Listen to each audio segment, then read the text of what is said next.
Hello, everybody. Saturday night. Welcome to the pub. I hope everybody is doing well. Just getting settled in over here. Don't know what the heck this thing is on the side. Um, gonna get rid of that. What is that? Can you see that Last Dance? This scenes thing? What the hell is that? Okay. Okay. Now it's gone on my screen. All right, weird. Okay, who's here? I don't know what that was or is. Just Steve-O. Welcome. Sorry again, Steve.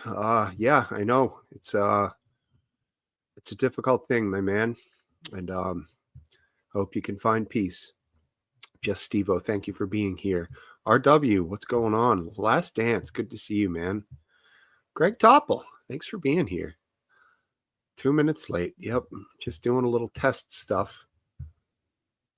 What is this scenes panel, man? I don't know. We're live. Everything seems normal. Right? I guess this is just a new thing that StreamYard dropped on me. So yeah, don't leave, Greg. Stick around. Your presence is always appreciated. Eastwind Farms, right on. Good to see you, man. An interesting week here in the United States, probably around the world as well. I know, Steve-O. I hear you, man. Just look for good things in the world, and if the world doesn't offer them, the earth does, and go find it in nature, you know. Yeah. What up, Eastwind? Good to see you, buddy. Everybody, thank you for being here. Hopefully we have a nice active show tonight. Definitely want to get into talking about Trump's speech this week, which was not a State of the Union speech, though it was State of the Union like. Got these babies for later. Couldn't resist them at the store today, checking out. Yeah, so it's definitely going to be some stuff to cover for sure regarding the current administration here in the US, as well as whatever else you guys want to cover, and anybody's feelings that may have changed about what they're doing, various government cuts, what Elon Musk is undertaking in the government and outside. You know, he's got a lot of stuff going on. Yeah, so we can definitely cover it all for sure. I myself am not very thrilled with the way things are going, but I'm keeping positive, and I'm hoping that a level-headed approach to things takes over, and it supersedes any rash decisions that might be made with regards to cutting things and removing people from their jobs. Because, you know, I'd like to see logic used and, you know, rational thinking. So those things are applied and it makes sense to do what they're doing, then by all means. I just don't want it to seem as though things are kind of an S show, if you know what I mean, in that department. Because people need to have confidence in things. I hope, I hope people don't just blindly follow, and I assume people want to think about things and be educated as to what's happening, and not just, you know, blindly get behind somebody because they happen to back their political party. That could be something we discuss tonight. I know that can be a problem, obviously, on both sides here in the United States and probably in the UK and the rest of the world as well. Me and wife were talking earlier of the disappointing fact that there is no real legitimate third party. Because both her and I have aspects of the two dominating parties that we don't really like. But it's essentially always been a two-party system. I've voted in presidential elections for third-party guys, and they are at best. H. Ross Perot, I believe, was the best ever. I don't quote me, think he got 20%. I'm not positive, but that was pretty amazing that he even got that high. You know, I remember very little about him. 19%. Oh, well, thanks. 1% off. Jesus. But thank you, buddy. I don't remember much. I remember more about, I think it was Dana Carvey who did the SNL H. Ross Perot skit. I remember more about that than I do about the person. Topple, yes. Tariffs, another thing that wow, look at the glare. God, I have the Aurora Borealis down here. And yeah, another thing, you want logic to be applied, right, Topple? Rational thinking, not this. I don't know. If we've been getting screwed by other countries with their tariffs, that is disappointing.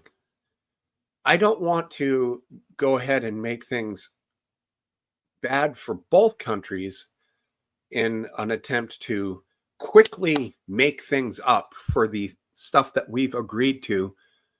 And in fact, I think Trump even created this Canada-Mexico trade alliance after he did away with NAFTA.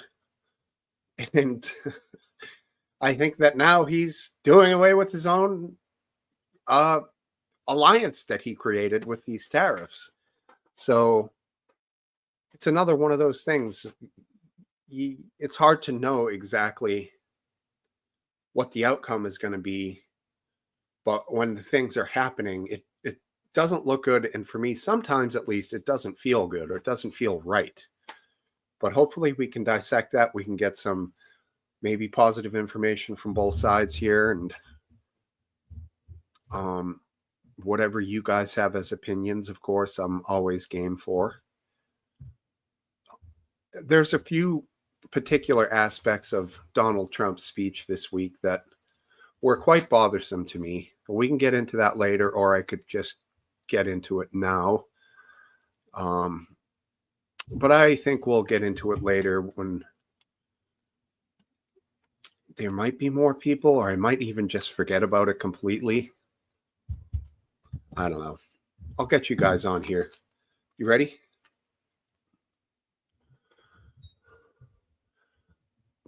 And I'm going to just say no answer is a answer of yes, last dance. So you are ready. Yes. Oh. Happy Saturday. How are you? All right. How you doing? Pretty good, man. Pretty good. Good week for you? Feeling healthy? Feeling a little better. You know, this cough I got left over from the RSV. It's hanging around, but it's slowly getting better. Every week I'll have one cough less per week, and so eventually there'll be a week where I don't cough, I guess. Yeah. Well, like you say, slowly, surely. Yeah. And the warm weather should help, I guess. Get out, get moving around a little, get the yeah, it helps. It's enjoyable whether it helps or not. Exactly. More sunlight, I'm liking it, and yeah, warmer weather. Mm-hmm. And I should pin the comment. Oh yeah, I forgot about that. I'm not doing my job. It's all right. You want me to make the comment, or do you want to? You make it, I'll pin it. All right. I'll make it as you. There you go. Look, Smokesteve made a comment. Hey. And I already see Welshman is here. So right on. Welcome, Welshman, the man of Irish whiskey. Teeling. Teeling, single Teeling. malt whiskey. Teeling, Interesting. yes. Pure Irish, Dublin. Well, that's what it says. Single malt means it's one barrel. It's not blended. It's not like that Canadian crap, which is multiple different barrels. Uh-huh. Which Seagram 7 with 7 Up was something I had when in my younger days. 7 and 7, not a bad drink. What do you got? My girlfriend wants to talk to me, so let me pause for just a moment. No problem at all. And look who it is. Nice. What's going on? How are you, Hey, bud? man. I'm speechless. I actually don't know what to talk about. I'll just kind of sit back and wait for people to share their feelings about stuff. What do you got back there? American flag, cowboy hat, football, hot dog, cheeseburger. Yeah, I asked the program to create Smokesteve's pub using all Americana, and that was the best turnout I got. What's in front of the eagle? What is that? Dog food? I have no idea what that is. There's like a Cookie dough? 55 Chevy with a baseball on top. It's pretty random. I like it. Maybe it's chewing tobacco. I don't know. A can of chew. All right. I see you, Wealth Man. I'm getting you on here. You can Yeah, have at it, man. I'm sure he's got something to say. kill good to your see you guys, camera though. if you want, buddy. Yeah, good to see you too. And let's get him on here. Isn't it your turn to trade your illness with Aphid Dance? Isn't it his week? What's going on? It's Aphid's turn, absolutely. Yeah. Good evening, everyone. Hey, Base. Hey, man. Steve, you're quite quiet. Oh, okay. You guys find me to be low? Slightly. You sound good to me. Okay. It's that $5,000 headset. Let me see. No, this is wired. The wired ones are cheap. I can hear W and Last Dance much more like I can hear you, Steve. Okay. Was it my sultry voice? Oh, yeah, I see what it was. That should help. Maybe go to there. Are you running default mic? My Barry White voice. How is everyone? Hey, baby. Very good, thank you. Very good. Decent, bro. Decent. Yeah, I mean, it's getting warmer out. That's all. That's all I care about for, Yeah. over with this winter shit, man. So when's winter officially over in America then? Not soon enough. Yeah. 2 weeks. What do they call it? It's not far off the same for the UK then, is it, really? No, March 20. I think winter solstice is different from, what do they call it? Meteorological winter? Right. Yeah, it is. I call it all a bunch of horse crap because it could still snow in April here, unfortunately, and we've gotten big ones on April 1st, like a foot. So, but we've also had 80 degrees on April 1st. That's New England, you don't wait 5 minutes. It's changing constantly. I went skiing in Bulgaria and it was quite similar. It was a ski resort and a summer resort. And when we went to watch Wales play football, we just went for the crack, obviously. We just made a week of it. And we went to this place, I can't remember what it's called now. And what was funny, it was a ski resort, but it was supposed to be a summer resort when we went. But there was a load of snow. so they sort of kept it open an extra week, which was fucking ideal because that's what we wanted to go to in the first place. I But went like to you New said, in Orleans. a couple of weeks, it's 20 degrees and there's all flowers in the mountains. Right. Yeah, that's a trip, isn't it? Yeah. And what was that, Bulgaria? Yeah, Bulgaria.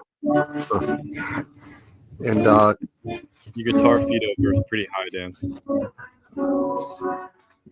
Okay. You can hear that? I thought I had to. Let me set the No, it's like background thing again. it's coming in. It's not bad, though. That's a good sign. Well, you did have it on. Now you shut it off. yeah. Now it's on. That only works if the sound is coming out of your computer. It doesn't allow the same sound waves to repeat. That's my understanding. Well, So if I say 80-20, what would you say? What? If I said 80-20, it's a new thing that sort of appeared very recently in the news. 80-20. I guess I would say quick response. 80% one way, 20% the other. If you're just asking a basic question, right? Well, About yeah. I mean, logically, that's correct. But do you know what it means to the 80-20? What it refers to? no idea. There was a CNN poll, I think it was, Oh, right. You're where getting they. into Steve's Well, topic. I might be incorrect that it was a CNN poll, but it was on CNN. I've seen the clip. Yeah, I'm pretty sure And it was. 80% of the public thought the way the Democrats behaved during all that speech business, and they thought that was disgusting. Yeah. So there's the 80-20, and it's just retarded, really. Did you see the video the Democrats did, all the females doing like punching moves and karate chops and stuff? It reminded me a lot of the kind of the white dudes for Harris. I mean, it was just so incredibly pathetic. I think it was worse because the white dudes for Harris, I don't think it was officially done, was it? But this was some sort of official thing when through the Democrats. They all had the memo. Yeah. Right. When we can go through a few things that they did not stand for. They did not stand for the family of Corey Compatore sitting peacefully and quietly. He's the man who was shot at a Trump rally, killed. They did not stand for another family who had a police officer as the father who was killed in the line of duty. They did not stand for Trump admitting a young man with great credentials into West Point. But most egregiously, they did not stand for a little boy who just beat brain cancer. One of them stood. You've seen his face as well, didn't you, Steve? You've seen his face. He was so happy. Couldn't believe it. He looked over and saw them not standing. Representative Lauren Gillen, a Democrat from New York, stood, and there's a picture of her standing, looking at the little boy, smiling, and all the fucking people around her are seated. A couple are looking at her, but they're not. What was that Democrat's name again? Lauren Gillen. She's Lauren Gillen. Big up her. There was less than 10 people stood on that side, and she was one of them. And it's like certain things. I know what they stood for, though. Steve, do you know what they stood for? I know what they stood for. No, what's that? War in Ukraine. Ukraine. Mm-hmm. They stood for a foreign country. It's fucking beggars belief. That's the only thing they stood for. Yeah, I mean, this is her right here. That's her standing in all the good for her, man. She's smiling at the little boy, and the rest of them are fucking sitting there with the stone face look, and did she lose her job? Inexcusable, man. It's inexcusable.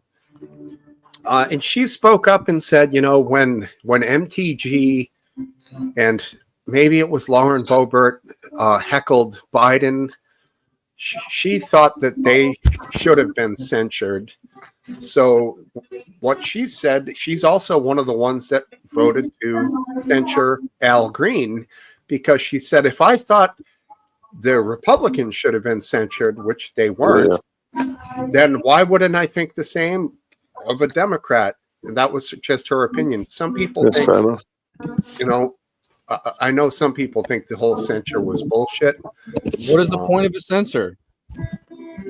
That's what it's made for. It's kind of like publicly shame a person, but it has nothing. It's nothing, dude. They publicly shame themselves. It doesn't take their job away. I think it shows more for the people who are voting on it, and it tells you I think it's as much of a slap on the wrist for the person who did the act as it shows the divide of the voting. That You saw what happened at the censor, right? at the what? At the actual vote for the censor, No, I did not see the vote. the Democrats came and stood next to Al Green and all sang "Kumbaya" or some shit. Hmm. You didn't Yeah. see that? Mm-mm. That was interesting. They're basically doing this. They were disrespecting the process again instead of allowing the vote to happen. So, Mhm. but it doesn't. They don't get in trouble for it anyway. So it's like watching a playground in 5th grade, man. The thing to do is not to react off it. The thing to do is just to carry on, right? Carry on what you're doing, with all the disruption and everything, right? And just expose their retardation levels, because if they actually do act on it, they'll be called authoritarian dictators or something like that. Just allow the retards to fucking chirp off. Yeah. You can't even really hear them. Senator John Fetterman said the Democrats are becoming a sad cavalcade of self-owns and unhinged petulance. It only makes Trump look more presidential and restrained. He says we're becoming the metamorphical car alarm that nobody pays attention to, and it may not be the winning message, you know. And he's right. That's exactly unhinged petulance. They're petulant, angry children sitting there not applauding for a kid who just beat fucking brain cancer, man. I mean, When it comes to the geez. youth, though, I just talked to Bandy, who's been on here once. He's a young guy in California, and he's already got the mindset that Gavin Newsom's going to win the next election. I just don't think they're paying attention to the political stage, and when it comes time to vote, none of that's going to matter because they didn't even know it happened. Well, Gavin Gavin. Newsom- Go ahead, Based. Yeah, Gavin Newsom. I was interviewed with Charlie Kirk the other day, agreeing that men LARPing as women cannot compete in female sports. Yeah. Wow. And So 70, so he's broken that sort of taboo. Yeah. I think he's correct to do so as well, because you know you would expect them to move the Overton window a bit across, because they're definitely on the that bubble's burst. You're not expecting it to waffle come election time? Not the trans thing. No, that not the Okay. men, trans women in women's sports. Not that bubble's not Right. bursting. yeah, like 73% of Democrats just polled think that it should not be happening. So why, if their constituents, if their base doesn't want it, why do they have such a fervor for it, these politicians? I don't They're understand. Not representing their base, that's for sure. It's insanity. Then every Democrat, normal person is going to stand and cheer louder than anybody for a kid with brain cancer, but not the politicians. I mean, are they tapped in the head? What is happening, man? Steve, you said the word insanity. How's that quote go? It said, the definition of insanity is to keep on repeating something and expecting a different result. Did anybody?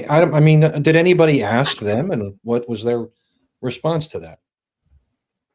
Maybe they felt it was all some sort of I don't know, just some sort of a fake show. I don't know. Well, these things are often done by both sides at speeches in this absolutely. setting. So whether or not it is a fake thing or not, the reality is the kid did actually have brain cancer. Yeah, whether it's fake, or not, that they're real people that are up Right. there. They really did, Yeah, you got to put your really did party beat brain political things cancer. to one He side. really is a You kid. just got to put it all off, and not just not for like that the little moment, just allow It's not like it. the little kid is a conservative or a liberal or anything like that. He's just a kid, and That's right. So I don't know. People have lost their it's not just. I'm not just going to blame Democrats. I mean, I blame them for this, but people have lost perspective politically. That's the other side has to die. That's the Here- mentality. Here's the summary from Grok. In short, Democrats voted no because they viewed the bill as discriminatory, impractical, and a political distraction, favoring local decision making and the protection of transgender students' rights over a federal ban. Yeah, that's pretty stupid. Right. I think the biggest kill switch, though, is that they're not representing their base. That I don't see how that. I mean, people would shift away if they're not being represented. That's my logic. Right. I mean, when you have a lifelong lesbian who has a transgender coach, she's a tennis champion, obviously long retired, Martina Navratilova, coming out and saying, this is ridiculous, having these men compete against women. And this woman is, like I said, pro-trans, pro-gay, gay. And she's like, it's the dumbest thing ever because she's an athlete. She's a realist. She wants women to compete against women in a solely women field. The other way around, women should be able to get into men's sports all day long because that is a feat. If they can pull that off, it is not difficult for a man, even if he's getting some hormone shots, he's still going to have bone structure and musculature that's going to be an advantage. You know? And the thing is, as well, Martina Navratilova, when she expressed herself, just like Sharon Davis from the UK, fit Sharon Davis, was that they're transphobes and all this. And when you're talking about Martina Navratilova, she's a raving lesbian or dyke, as she would describe herself. What? A raven? Raven? Well, she was, you know, she was one of the first sort of sporting lesbians I ever knew, I think. Navratilova, you know, as I was growing up. Either way, the first maybe out lesbian. Yeah, obviously. Either way, they attack her, and the people who attack her, these libtard sort of pundits on the legacy channels, going, "Oh, it's outrageous!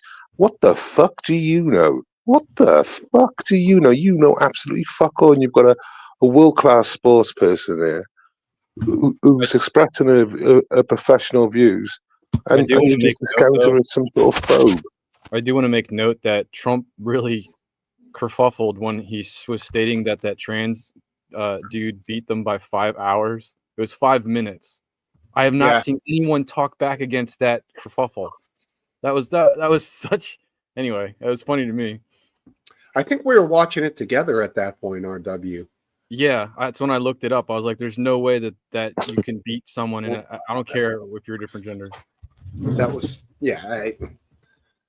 5 hours. That was What was the event?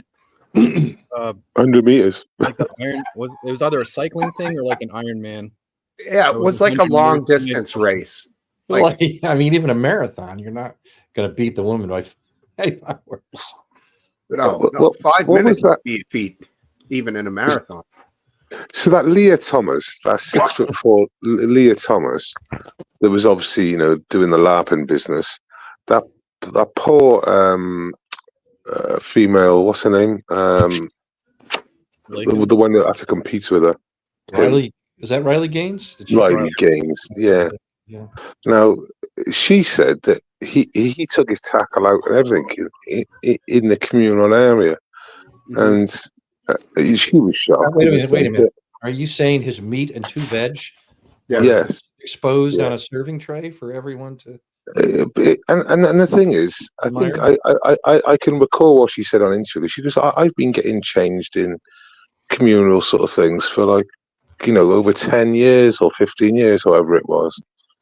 And then all of a sudden, you know, she's at the height of her sort of amateur going to professional, and they got this fucking 6'4" bloke with fucking hairy bollocks lopping him out on the fucking table. You know what I mean? It's outrageous. And also the sad thing with that, Welshman, is there wasn't really this probably was going to be the peak of her competitive aspect of swimming, and it got taken away by this. And she didn't have the support then, did she? If you notice, the Overton window hadn't moved across further enough at that point.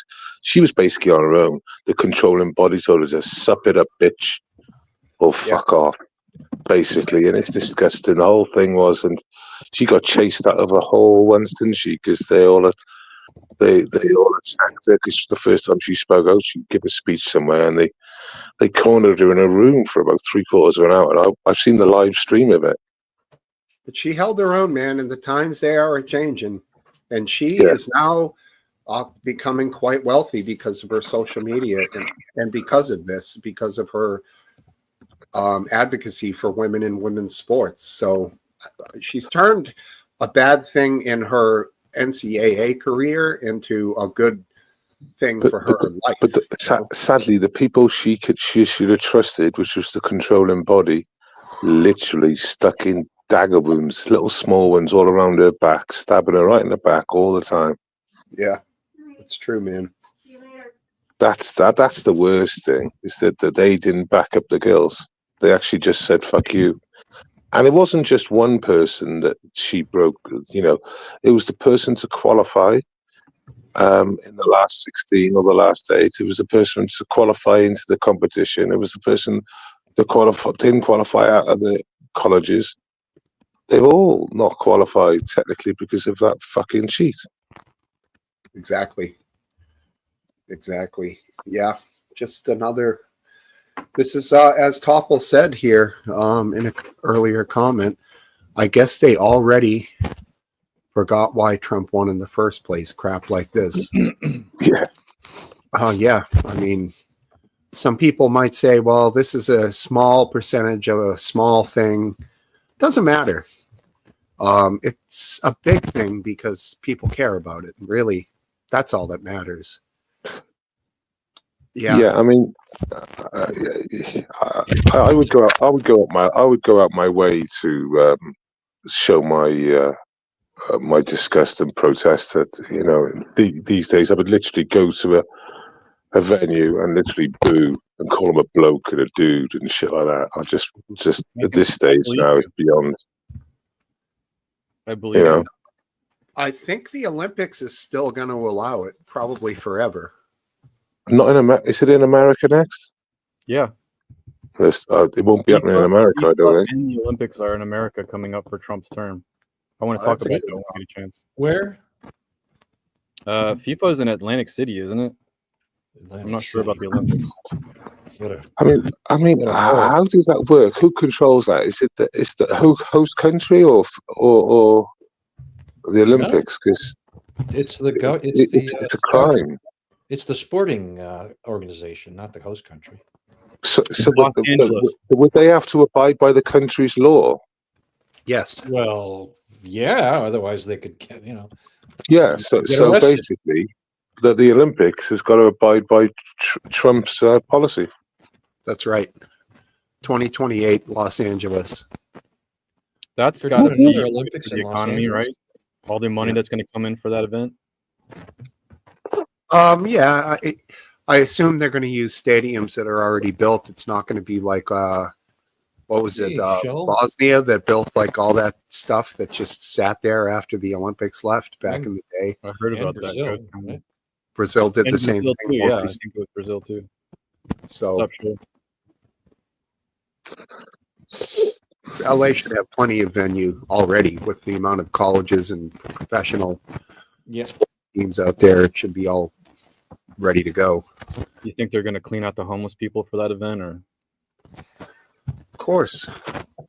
Didn't Gavin have, for that stuff? Didn't have Xi Jinping out there and he kicked out all the homeless people on the streets that they were going to. Sure did. And he did it in budget. He didn't go over budget either. That was a miracle. He did it he snapped his fingers and they were gone just like that. In like a day, right? Yeah. Yeah. Crazy when they want to do something.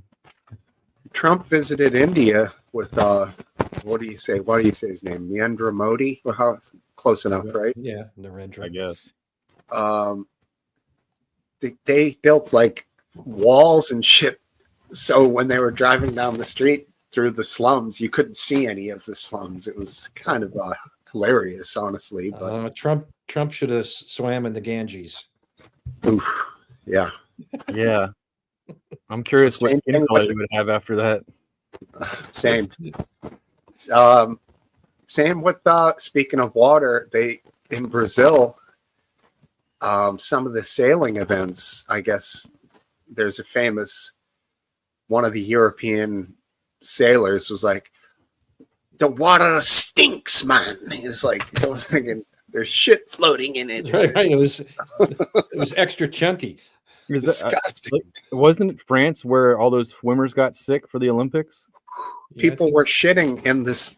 Was it Yeah, the they were literally taking dumps, timing dumps. Champs-Élysées? Was it the Champs-Élysées or the? I don't Yeah, remember right. the name. I just remember the event. Yeah, people were going down to shit in the river to pollute it. Nice. So the Basically, government sin. was the government was chlorinating it with like massive amounts of pool Right. chlorine. It's like a battle of fecal matter versus pool chlorine. And Oh, lost. Tell you that much. Oh man. Craziness. I don't LA know what Olympics. it is. What What does that mean? Like Australians? Mate? I don't know what that means. Does he mean? I don't know. He's typing. It'll only take a couple minutes. Topple is way as usual ahead of me. Yeah, What do you guys think about FIFA? Do you guys watch FIFA for the World Cup? I watched the World Cup. At least the last I was gonna say I might watch the last two rounds or the semi-final and the final. Did Yeah, you I see mean, the it's like- trophy they made? What? Did you see No. the World Cup trophy? It looks like a gold coin, but you can unlock it and spin it, and it looks like a three-dimensional globe. It's really cool. They're talking about releasing a crypto and all this stuff. They're expanding their brand. cool. I mean, if even early on, if you see that it's going to be like Germany versus the UK or something in the World Cup, the UK. or wait, what? Have You more don't faith. follow that anymore? Did something happen? Yeah, so there's 4 countries in the United Kingdom. Oh, right, all 4 of them. The only time we go as one is the Olympics, I believe. Okay. So Wales enters its own team? Yeah, but we don't qualify. Gotcha. UK was in the last World Cup. I'm pretty sure. England I was. think it might have been GB. No, Was it see, like I England? keep on saying, there's no such thing as GB or Okay. UK. I thought In the England World was in.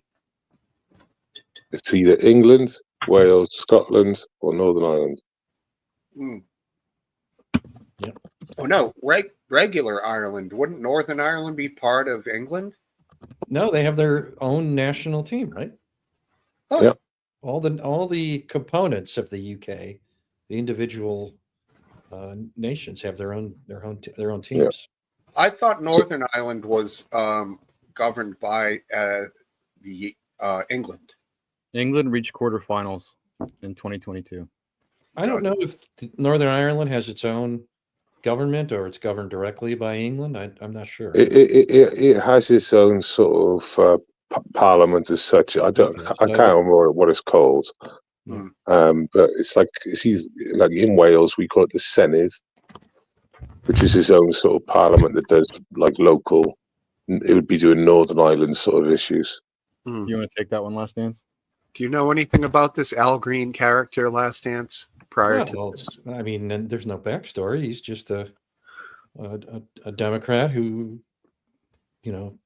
thought that he would be the center of attention. I think there's more to a backstory than that. Apparently, has a long-standing rivalry with Trump, and he was one of the ones that voted to impeach him last time around. Well, that could be every Democrat in the House. That was the article flavor. I mean, he You- is from You Texas. sound more Republican every day, Last Dance. I mean, you might. I think maybe what you're trying to say is he was one of the ones that introduced the articles of impeachment. Right. That yes. So he must be from a urban area in Texas. I'm just guessing. He's not a good old boy, right? Can you fill in the pom about this Al Green guy and what the subject is about? So he's the one who stood up and waved his cane at the president. Oh, yeah. And Not he, flying appeared to in be his cane. yelling, he appeared to be yelling about possibly Medicare, Medicaid, I think was what his gripe was about. And let's not forget, holding your cane like that above your head is grounds for, in a lot of places, a police officer might use deadly force against you for that sort of thing.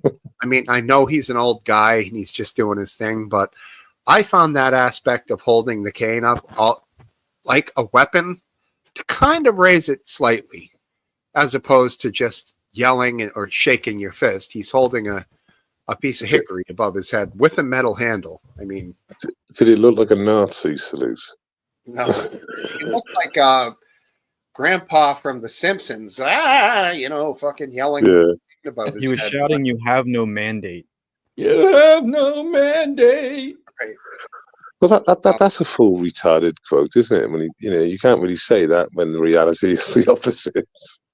I guess even he's know what talking mandate about a is. mandate to cancel Medicare, Medicaid, that sort of thing. I don't know Yeah. what the. I'm still reading here. I don't. It's not showing.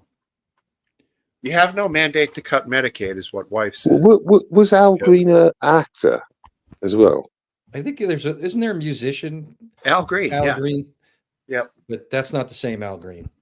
Uh, Al no. Green no. is not an When I uncommon was name. looking. No, I think I was thinking of the other Al Green. See? Yeah, I was when I looked for this, the first thing that came up was tour dates. So I think you guys are right there.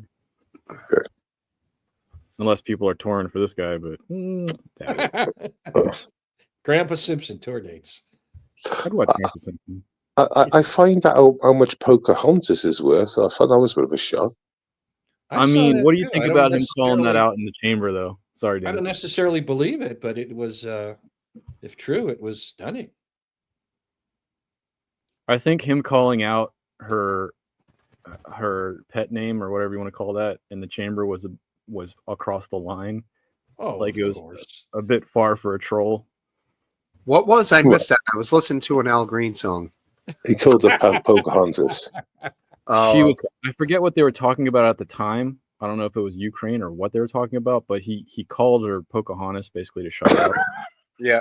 But how could you say that's too far for a troll? That's total troll territory. I That's- feel like if you're going to be standing at that podium, you need to have some rapport that's like. I think you're correct. So Well, she lied on her Harvard application and said that she was part Native American to get Oh, she totally grifted. some sort of favoritism, or possibly, I don't know if she got it. Loaning, student it was loan like, or something, right? she's the first DEI. She is. Yeah, I know someone who said they had bone spurs to get out of the Vietnam draft. So people bullshit their Wait, way to is that get like into asking and for a out of friend? things. I'm not gonna. I think they're all scumbags, and I'm not gonna put one as being worse than I the other. agree. Well, she should have turned around and said, "Shut up, Bone Spur," or something. There you go. know? Exactly. Give it right back to him. Yeah. I don't find it. Yeah, She's worth a lot of money, isn't she? Considering she doesn't seem to earn a lot of money, not huge amounts of money, not what she's worth. If that's so correct. I mean, You you know, wanna hear she has the benefits of fame. She probably wrote some books when she got famous, and But she's supposed to be into crypto. She's quite good at the old stocks and shares. She seems to be pretty good all around. They're going to go after insider trading. They're going to have to cook a lot of people. She got the Pelosi phenomenon. Well, Harvard University paid her for many years, and I still believe she's an employee there as a professor, for one course, $400,000 a year. I heard this. It's one course that's a standard course for credits, an advanced, like probably political science type course. They pay her $400,000 a year. I think their endowment used to be well over 40 billion. I can't imagine how high it's grown since I last checked, but they don't care about money. Maybe they've corrected that since the whole entire fallout with their ridiculous Claudine Gay. Remember that whole thing from a few months ago when she wouldn't denounce anti-Semitism. Anti-Semitism, exactly. Yeah, crazy. Topple, what's going on, dude?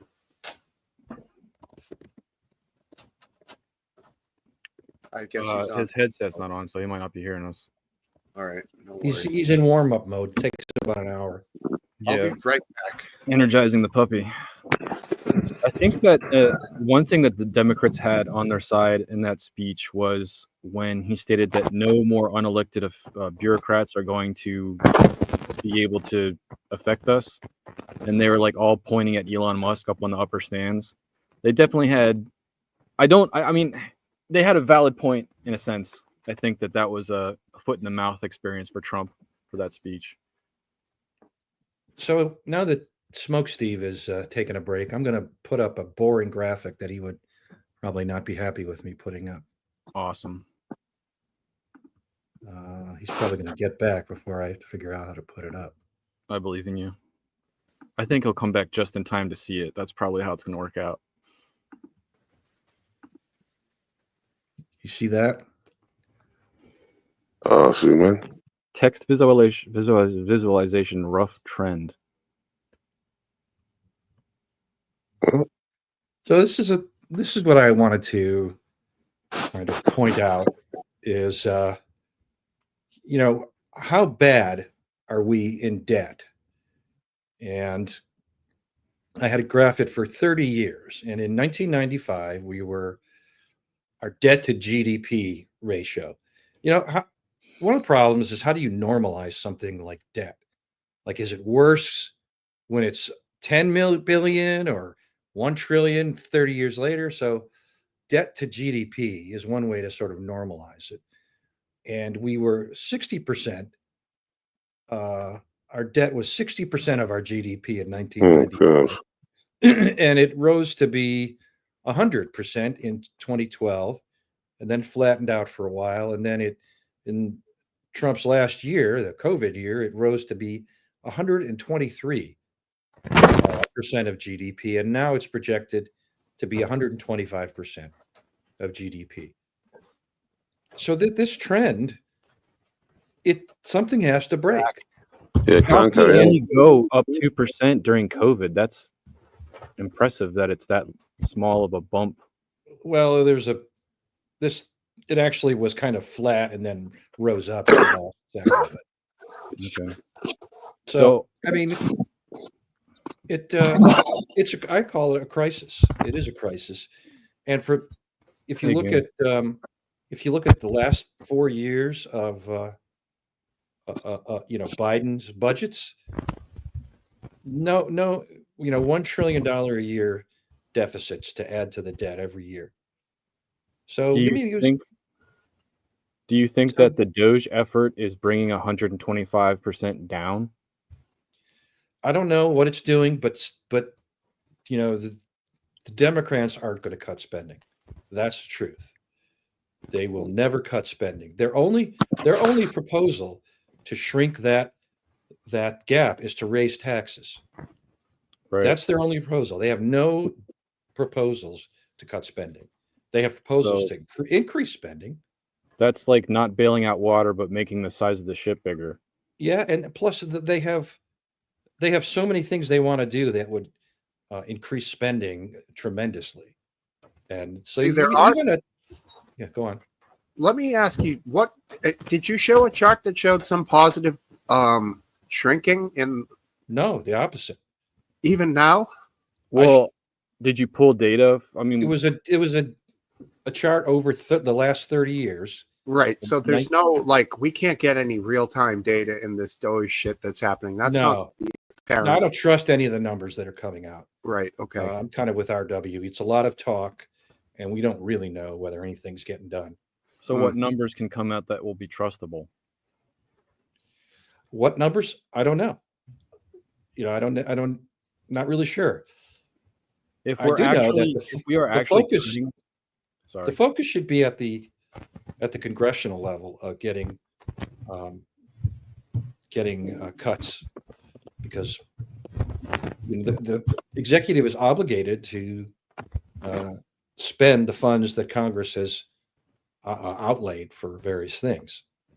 And if you don't like the budget, then you control the Congress, and so have them pass a budget you do like. Hmm. That's what they should be. That's what Trump should be doing. Not remember the government was going to shut down, and that they stayed overnight or whatever and passed a temporary patch. continuing resolution. Yeah, Okay, when does that fall off? I don't know. I don't really know. It doesn't matter because Congress can pass a law that rescinds the continuing resolution, and has a budget that they want. I'm just curious I mean, when the next time is they're going to have to meet and deal with it, because now that the Republicans have the majority, doesn't that force the issue, and can't that force progress? Yes, if you go that way, there's the continuing resolution doesn't tie anybody's hands. It's not like there's such a thing as no takebacks in federal law or budgeting March law. 14, 2025. Sorry, that's when Oh, it drops out.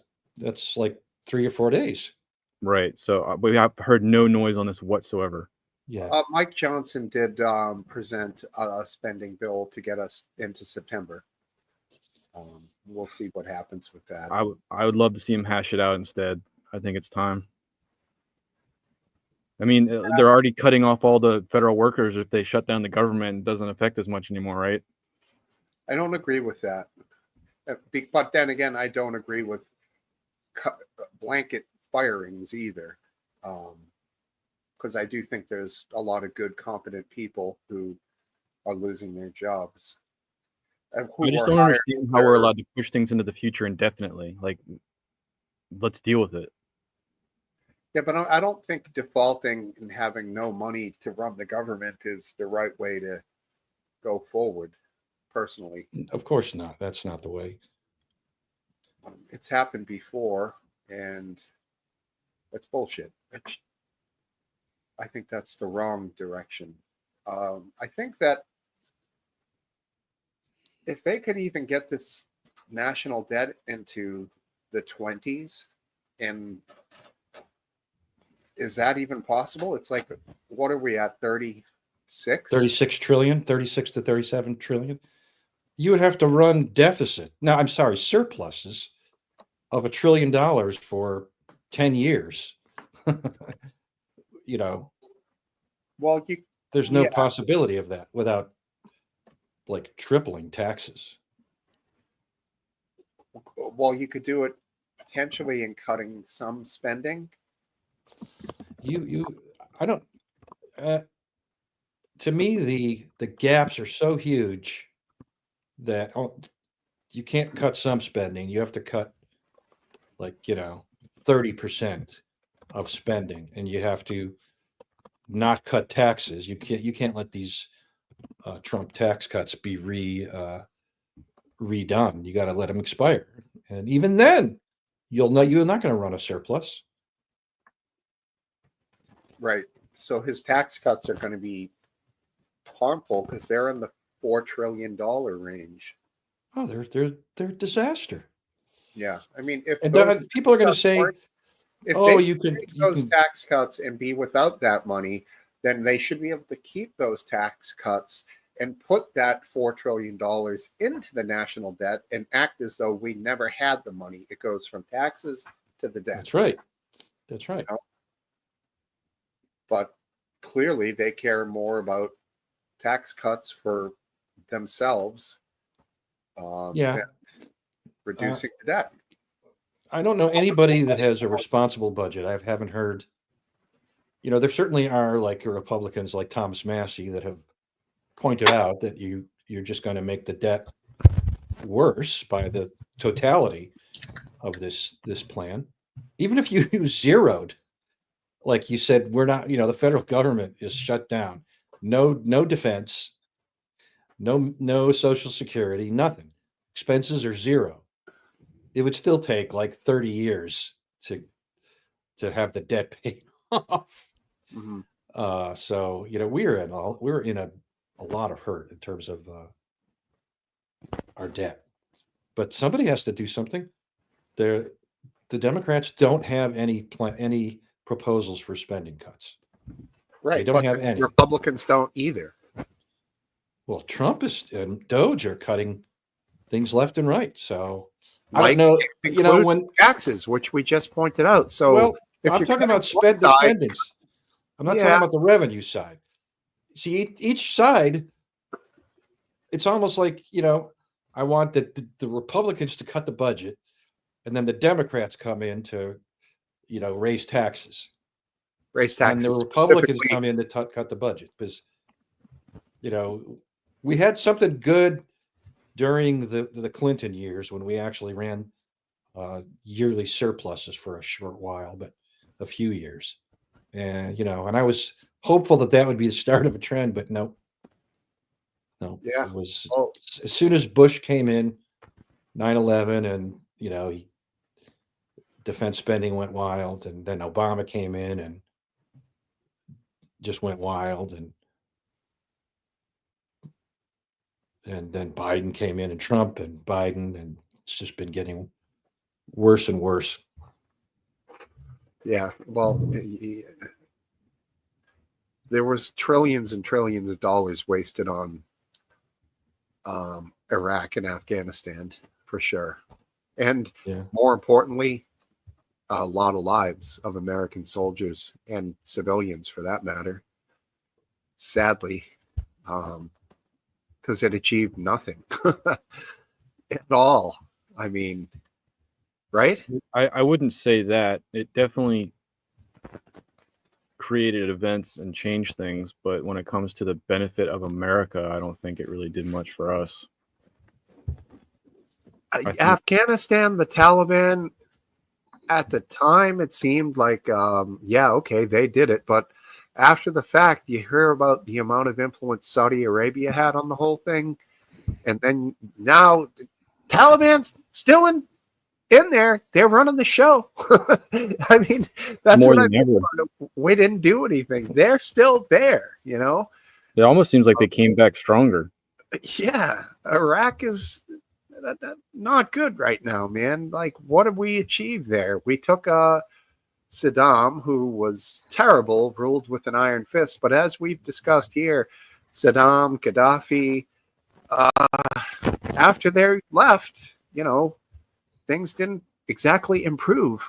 But that goes into the theoretical aspect of, are there certain places that require dictators to keep the countries from devolving into chaos? I don't know. I mean, Yeah. if that's the cultural background for that area, probably yes. It's I hard. think a better. I'm an anti-dictator, Gaddafi, Yeah, Saddam Hussein. I think a better way to look at it is not is that don't ask yourself whether they should be dictators or democracies. Just mind your own fucking business and stay Right. out of their business. Sure. And make allies out of everybody, whether Right. they're dictators or Democrats. Make them Isn't it allies and not semantics enemies. between dictator and democracy? Huh? Isn't it Yes, there's- semantics between dictator and democracy? No, it's not semantics. Oh, okay. There's a huge difference. There's meant to be. I think you would think we would have learned that in Vietnam. Obviously, Last Dance, I guess we didn't. No, The scourge of communism marching through South Vietnam, like, we're going to go over and stop this and create this. And then what did the communist countries do? They fed the North Vietnamese. They fed the Viet Cong. They gave them money. They gave them weapons. Who's doing that right now? A lot of countries doing that with Ukraine, because their collective enemy, Russia, is kind of doing what the U.S. did with Vietnam, but, not exactly the same, but well, the result is kind of the same, there's definitely some similarities, and there's some big differences. One of the obvious big difference is that Ukraine is on the border of Russia, Mhm. and there's a lot of Russian-speaking people in Ukraine. But in some ways, it's very similar in that no matter how many troops Russia kills, at the end of the day, there'll still be Ukrainians living in Ukraine that reject Russia and will no doubt. Let's suppose Russia wins this war and takes over all of Ukraine. There'll be a guerrilla war then, and it'll last forever. So, it's not like Russia's ever going to get peace unless they reach a peace agreement. I don't Right. know. I don't know what Putin's thinking is. As far as I understand, he's getting a pretty good offer here. The offer of keep what you got. Where are Yeah. you sourcing That's that from? I haven't seen anything. It's not been formalized, but that's basically it's the last same time offer that for was available. 2022, In April of 2022, 2022. right? Exactly. Nothing's changed, and I don't know. I don't know if Putin's holding out for more. I don't know what the situation is behind the scenes, but So between 2022 and today, I seen a chap. His name on Piers Morgan. His name forgives me, but he had a one-to-one with Piers. He basically said exactly what we've all, well, a couple of us been saying. Last dance just mentioned it then about the deal from 2022 to today hasn't changed at all. The only thing that's changed is maybe up to 1 million men on each side. He quoted. Has changed, and that's 1 million dead on each side. Million casualties Dead. would be dead or injured in battle. yeah, Yeah. I've seen enormous variations in estimates of dead and injured. So, but even the low end is appalling. I think the low end's about 500,000 in total on each Well, side.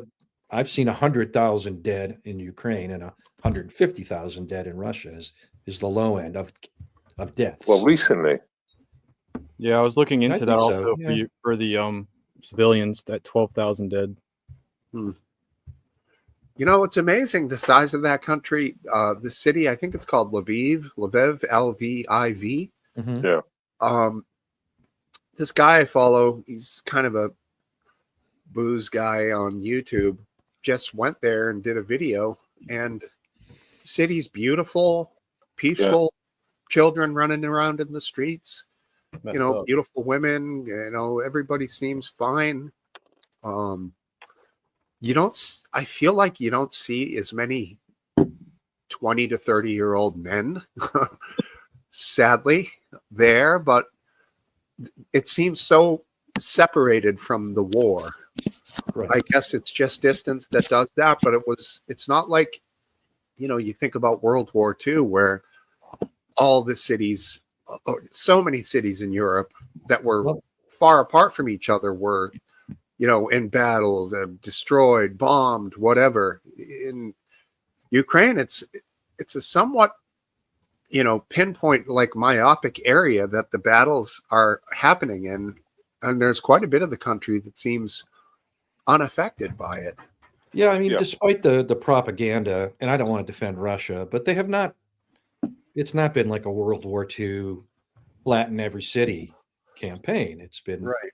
mainly restricted to the front. There certainly have been they could missile have. hit buildings and so forth, and there have been civilian casualties, but they've been, compared to other wars, it's been relatively small.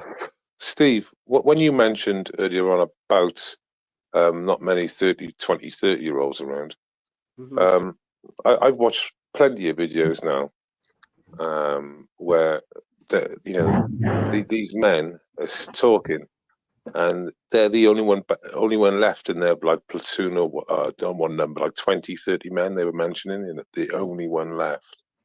Right. They're all either severely injured or dead, and the vast majority being dead. And when I watched this a few times, I thought to myself, and they've said it as well, like on an interview, when you're hearing them speaking, there's no experience on the front line. There's very little experience on the front line because a lot of them are exhausted. dead or severely wounded in such a way that they're no longer frontline. Yeah. And Um, there was a problem with the theory that they were running on, and that there was no end date for a long time for a lot of these soldiers. It wasn't 13 months. It wasn't 18 months. It no was, rotation, was there? There's no rotation now. it was essentially until you die, which is so horrendously bad for morale that they don't have anything to look forward to. That's starting to change. Some of the guys have advocated for that and defected because of it. And I think the Ukraine is seeing that they can't just force you to go and fight battles,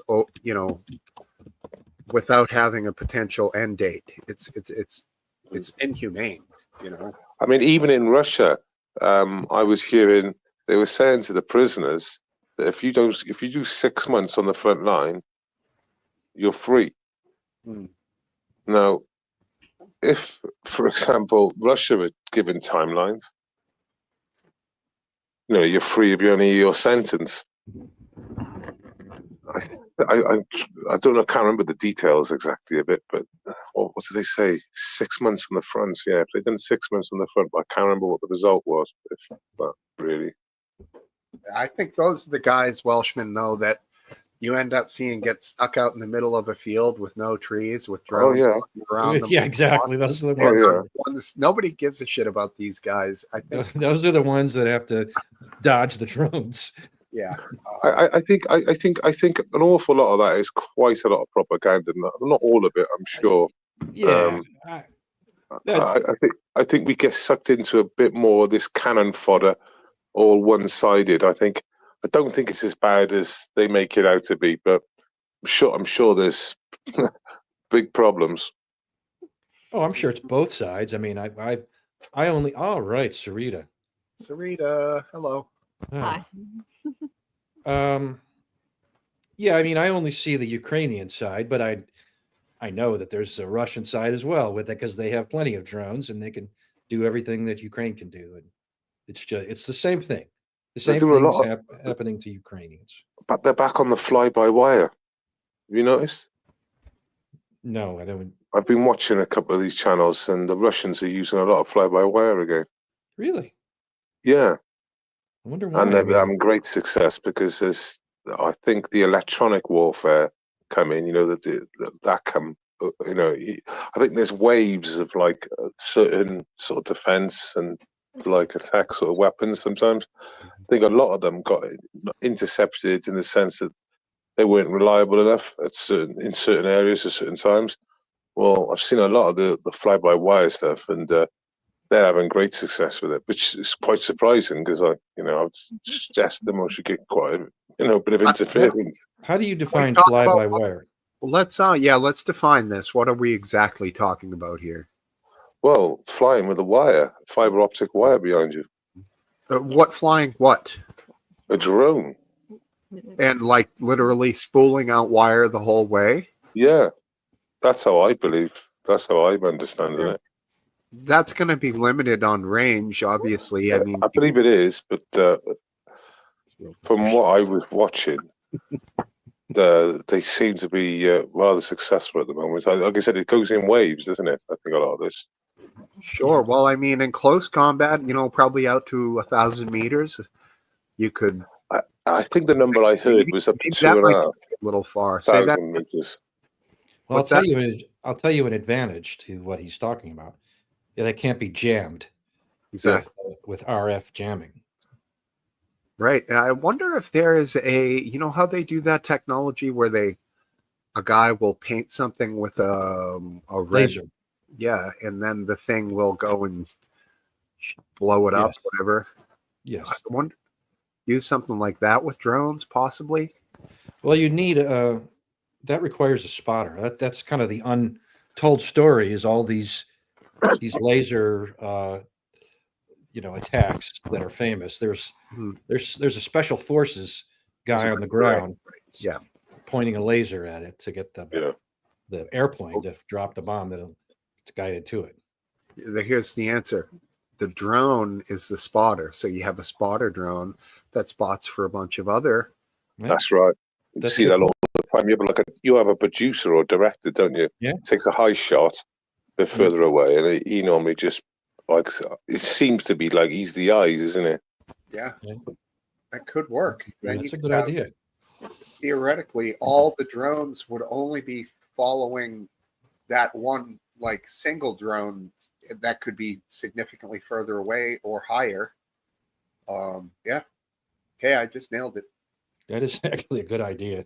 That is not a bad idea at all. Thank you. I'm curious. I want to give Smoke Wife the opportunity to share her feelings on this one. The March was created Women's History Month, and I shared that, and I was very surprised to see that it was not appreciated at all. My wife is indifferent. She does not really care one way or the other that it's a thing because she doesn't really pay attention to stuff like that. But I thought that was a win for women. But What some silly? What I'm sick of these Women's History Month and Black History Month, Black History Latino Month. History Month. and, let's get rid of them then. Absolutely. Every day is History Day. Every year is History Year. Every month is History Month. We don't just look at history based on identity or race or ethnicity or gender. That just seems insane. It's just the lowest, stupidest form of pandering. And I blame RW entirely for that whole thing. There's nobody more guilty than RW. I think that fits your response perfectly in the end. Well, I'll never forget what Morgan Freeman said in his classic Yeah. piece. When asked about Black History Month, he said, Black History Month, let me tell you, Black history is American history. Exactly. Exactly. Wow. Okay, guys. Okay. Be singled out. If you were going to single something out, you could single out the work that they put in to gain freedom and the right to vote, but that is also part of the history of this country and America. Yeah, but you can only talk about that during March. Right. Yeah. So it's pandering. 100%. Don't forget you have Pride Month, or sadly it's Pride season, which runs during the summer months, spring to autumn, all the way through and everything in between. And then you have Remembrance Day. You have a day for remembering the war dead, and a season for remembering how things can get so bad with degeneracy. That's right. You have Memorial Day for the ones that died and Veterans Day for the ones that serve or served. And then you have a whole season. A lot of shit. That did nothing. Yeah, I hear you, man. Okey-dokey. But hey, I don't, I make, call me silly. I make my daughter, and when at the beginning of the Super Bowl, when the national anthem's played, we stand and face the TV with respect. I don't care that nobody sees us. It's just something I do. Yeah. When the Marines, you guys saw it with PFC last week. He had to stand, and that's just what we do. Hey, when we played softball, I played softball just off Fort Meade, and you could hear the call to reveille, and everybody on the fields would stop and take off their hat and stand at attention until it was finished. It was required, but everybody, it was just an act of respect, not just to the people on the fort, but to each other and to the country. Mm-hmm. Well said. So on a little tangent, but on the same sort of subject, in the UK, there's a few people have been asking on the streets, if there was a draft in the UK, would they fight for the UK, for Great Britain? And it's quite amusing, the answers you're getting. Well, of course, the vast majority of the people that says no they're not British by ethnicity. They're Moroccan, they're Syrian, they're Afghani, they're Pakistani, they're Sri Lankan. They're from, obviously all corners of the world. And Albania. these people are saying, "Oh no," and they're saying, "Well, why wouldn't you?" He said, "Well, I wouldn't fight for the UK. I'm a British citizen, but I'm Syrian. I'd go back to Syria. But I thought you left Syria because it was like, the death and everything." And they all had the same attitude. Every single name from there, one of the adventurers had the same attitude, which was, "Fuck the UK, I'll go back home." Thinking, well, wait there, how the fuck can you go back home? But Well, I think it's time to call their bluff, man. about 800,000 people a year are made American citizens here. A little more than that every year in the United States. I'm proud to welcome these people in who have come here. They take classes, they learn the culture, they learn the language, they get jobs. They're committed to it, and they're proud to become Americans. And we are not trying to stop that. Nobody is. Even Tom Homan will tell you those are the ones we want. But the ones that are coming over here and are illegal, it's a whole different ball game. So there is a metered amount that we're going to take, and there's a long process to become that. And like you said, Welshman,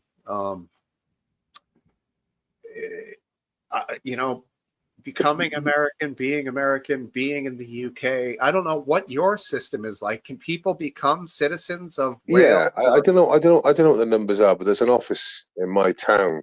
But like I was saying, there's no loyalty. There's no sense of like history with any of the answers from any the simple question. They're not interested. They couldn't give a fuck about the UK. They're just literally using the. They're just literally using the UK. I got a UK. question. And if the time, if the shit hits the fan, then they'll abandon the UK. Right. Well, It's not like the guy who's in New York who's been driving a cab for 12 years, who's finally up to gain his citizenship, and he's been fighting to get it all this time, and he's hyper proud to become American. You're talking, these guys don't give two shits about your country. Yeah, and we're not isolating like even a certain demographic. Really, you're literally just asking anyone, and if some of them are ethnically not from the UK, that is the nine times out of 10, maybe 9.5 times out of 10 answer, which is no. Damn. RW, your question? Oh, I was fucking with random goon. Sorry. I'll get to you, goon, here in a second. Welshie, would you rather your neighbors have green cards or gold cards? I zero cards. How's that? What do you mean by green cards or gold cards? Well, Well, you're Gold talking card about is Trump's proposal? Yeah, the $5 million buy-in for citizenship. That already exists, they're doing that anyway, aren't they? I don't like that either, I got to say. But it already exists. There's a high net worth investor clause for immigration that they already have. He just wants to call it the Trump golden card. Yeah, but that's just Trump renaming something that already exists and bringing it out. It already fucking exists. It's been there forever. Yeah, so the lips repair restoration services. Outstanding. Yeah, the lips can like stop screeching about how unconstitutional it is, and then the fucking conservatives can wind their necks in because it's a fucking old trick. It's been done for decades. It's already existed, and it's just Trump saying what everybody thinks, but in his brash way, like shithole countries. Who's not thinking that? Yeah, well, I mean, what did he say? Can we get some from Norway? Yeah. The thing is, everyone curses that shithole countries out. I use shithole countries on a regular. Right. It's the clearest way to me, it's perfect. It lumps all these countries together, not based on race, not based on continent. It's just, if you're from a shithole country, I treat you all the same. Yeah. I mean, let me think of a place I really would love to visit someday. I don't know, the Swiss Alps. Yeah. Another place I probably don't want to visit, a shithole country. So those Right. are two easy ways to look at it. Do you want to visit it? Mm-mm. Do you dream of going there and having a nice meal? If you don't, shithole country. More or less. If there's no nice meal to be had there, it's probably the latter. I'm not In sure. some of these countries, you're the nice meal if you go there. There you go. And the worst thing about it all is when some people say, "Oh, you can't say that about Haiti and stuff." And you're thinking, well, maybe not in the most politically, nice thing to say, but he's fucking right. It's a bit of a shithole country, isn't it? You know what I mean? Everyone really knows that. A lot of people actually understand what that means. Yeah. It might not be the people, it might be the governments, but could be a combination of the two. But I certainly prefer the more diplomatic language at all times, but I do have to say this, that I don't know whether I would credit Trump, but there has been, Denzel Washington. as you call it, the Overton It window wasn't about Black has, History Month, it has was also about shifted on Black director or something. politically correct language yeah, yeah. and policing of language. Yeah. So, I think that's a good thing. And you can get away with saying shithole country now, and you might have gotten in trouble for it 10 years ago. Yeah. Well, I mean, Welshman just brought up Haiti. And I'm, a hardcore, old school, live leak stuff normally doesn't bother me. Some of the stuff the coming out of Haiti bothered you, did it? Some of the stuff coming out of Haiti, whoa, baby, watch out now. This is rough. Like, Yeah. top tier, A grade of nasty gore. Yeah. And I'm not gonna lie, don't worry about barbecuing cats and dogs.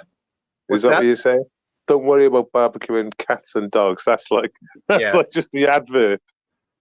That would be mild compared to what we're talking about here, man. This is geez, it's terrible down there. And this brings up the duality question of sympathy versus what's best for our country, or empathy with people who are going to be sent back. What are they being sent back to?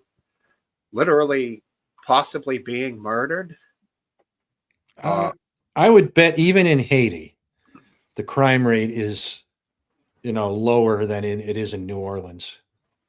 Yeah, I mean, you're right. It's not like everyone's going to the worst section of Port-au-Prince. They're exactly going to be going to. It's like probably like Ukraine. There's an area that you don't go to, then there's probably a lot safer areas. But there's very little support down there from the government for people coming back to the country, especially if there's a large influx from the U.S. It's going to be chaotic. And if we're sending them back and Doge isn't going to let us spend a nickel on them, it's going to be a challenging situation for these people. But let's say here they're eating up, let's just throw a number at it, like you get to tell them why. $3,000 a month for a small family that's going to get sent back. Is just that like Canada, I think, unless you need a money permit. worth cutting? Last Dance, RW, what do you think? Cutting so that we can't send them back? No, cutting so we send them back, and that's money that will not be spent to keep them here. Absolutely. So you say send them, you don't even question it for 1 second. Not unless we invited them. If they came here as refugees. Legally. No, I don't believe in refugees. I don't want to hear about refugees. So then refugee status means, as the UK would say, fuck all to you. Means nothing. No, I'll be interested only in legitimate asylum claimants. Okay. Yeah, That's I'm it. gonna go with no. I don't care if your country's not as nice as my country. I don't care if the crime rate is, say, twice as high. I don't care. That's your I guess country. my response is I just want to be let off the hook too when I commit crimes and do illegal things. I don't want to have to deal with the consequences. Right. So, or should I say they should actually face the consequences? I guess I'll go with that one instead. If a teen runs away from El Salvador. He doesn't want to. Basically, let's say MS-13 tells him, "We're going to kill you, or you join the gang." Yeah. And That legitimately sounds like asylum. He claims for asylum, and that's not a legitimate asylum claim because No, I don't want to.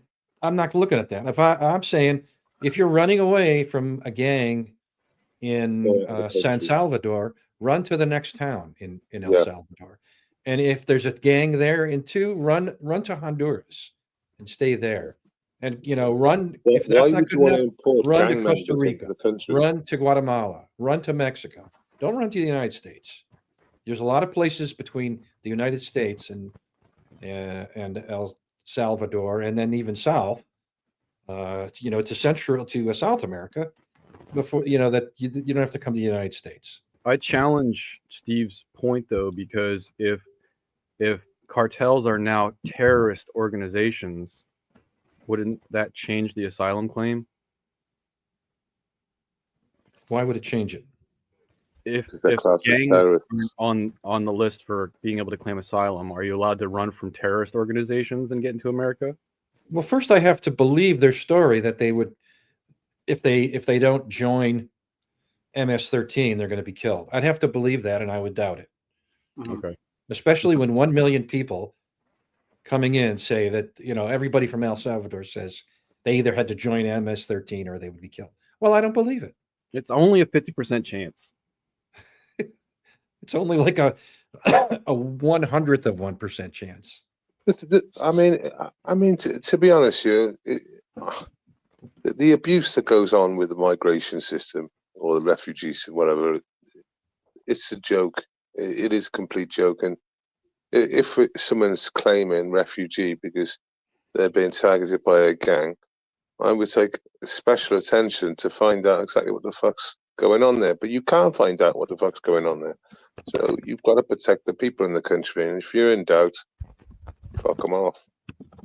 So, last chance, if there's a liberal academic professor in Cuba and they get a small following and they start speaking out against the government, and all of a sudden, in the cold, dark night or steamy, hot, dark night in Cuba, the government comes for this person escapes, people shuffle them out of the country, and they get to the United States, this liberal professor who's spoken out against the Cuban government, and the government's coming after them. And they claim political asylum. Well, if that's actually what happened, then I would be inclined to grant that. But it's the same if someone from Mexico is an actual, or from El Salvador, is actually a target of the government, perhaps, or a violent criminal gang.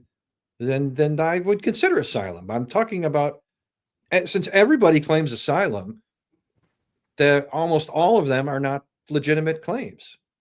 Right. The burden of proof obviously falls on the asylum seeker. Yes.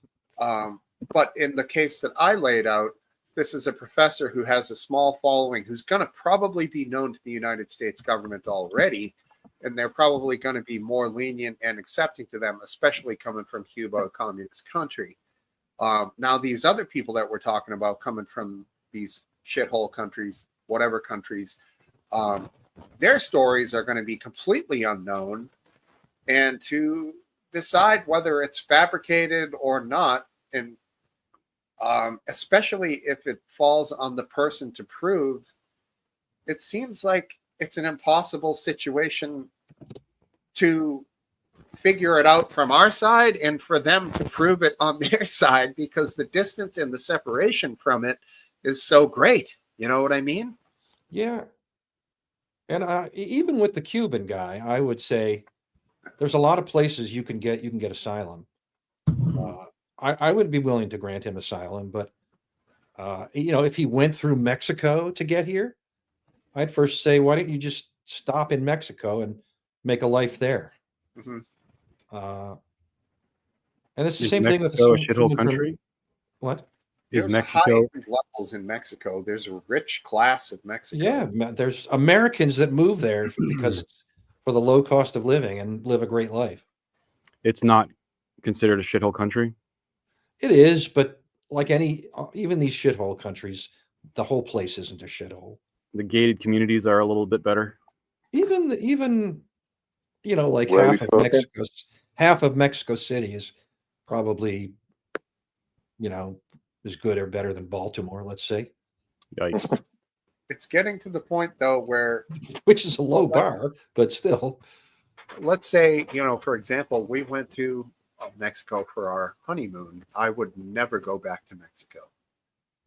And when we went to Mexico one night, I was kind of stumbling around in the streets, and I happened to notice that after about 8 or 9 o'clock, there's soldiers standing on all the street corners with automatic weapons at ready. And this was 16 years ago. So, yeah, I would never go back to a country that does that. They're keeping you in the resorts to keep you safe, and they keep a certain part of their population separated, and they have these lines of soldiers in between, essentially, which kind of freaks me out, man. Ignorance is bliss until you see it, and then you're kind of like, Jesus. There's like a complete separation between the tourist and the local, isn't there? Between they've got like their compounds, which is like quite huge in a lot of ways, and then you go down the road, and I know Saudi Arabia there's a lot of it. They say, "Oh, where are you going?" They don't want you to go down the village on the road because it's not safe. I've been to the ghetto of El Salvador and Pico, and it was in an orphanage school, which was gated and had two like really redneck guards with shotguns. But it was known there that you don't go to Opico at nighttime. You don't even hang out by yourself really outside of noontime during the day. Like it's just like just known. I mean, you paid $5,000 for the fucking holiday, but technically you can't actually leave the fucking 3-mile compound because otherwise it's lawless. Yeah. You can leave it. You can. Yeah, but they don't advise you to. During the day, it's fine, but it's Playa del Carmen was where it was, and the street that you could walk down was called, of course, Fifth Avenue, and it had all these vendors and bars on it, and it was safe, and that's where the automatic weapon guys were at night.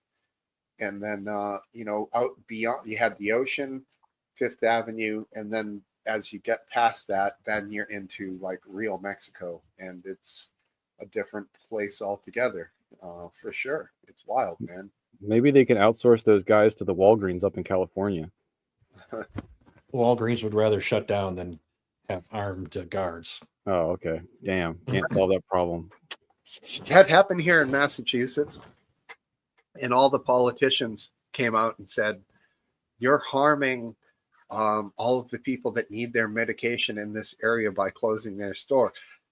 The DA didn't come out and say, give us 2 months. We're going to cut out shoplifting. We'll work with you. We'll arrest all these people. We'll help you put in security measures. We'll keep you here in the community.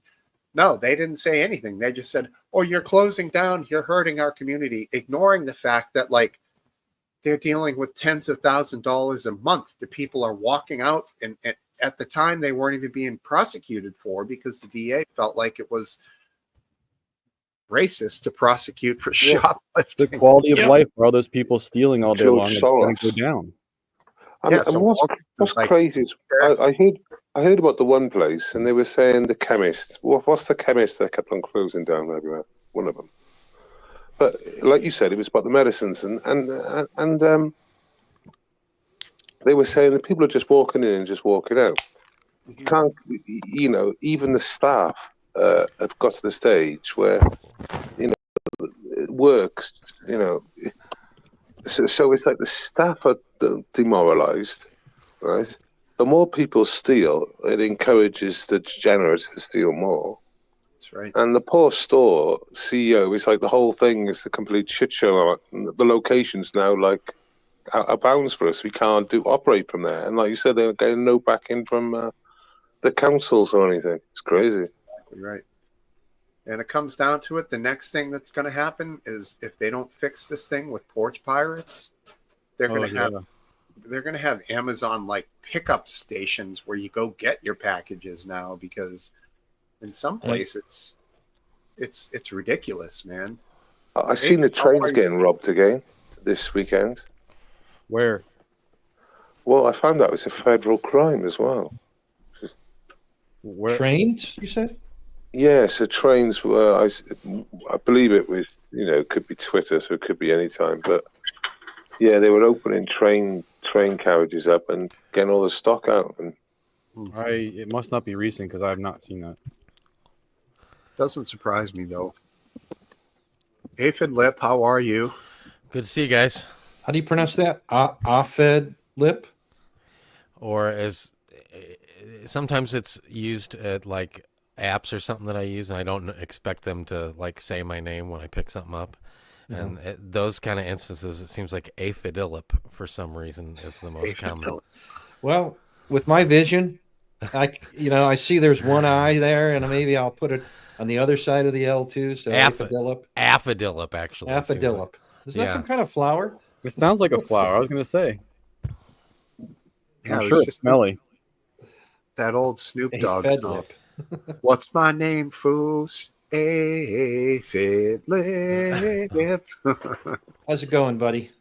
Good. How you guys doing tonight? Is everybody enjoying themselves? Doing well. Having a good time? Yeah. Pretty good, We yeah. are. Until now. Let me back out. we could do with some crazy leftists on here, Aphid, but we got you instead. Yeah. Oh, I take that as a high compliment from you. Yeah. He'll let you down if that's what you're looking for. He's good for a while, but then he'll let you down. Yeah. Everything's solid for you. You got no tornadoes? No, we were expecting like some. I think it was Tuesday or something. Some. It's getting us ready, but it was just some high winds. Most of the bad storms were south.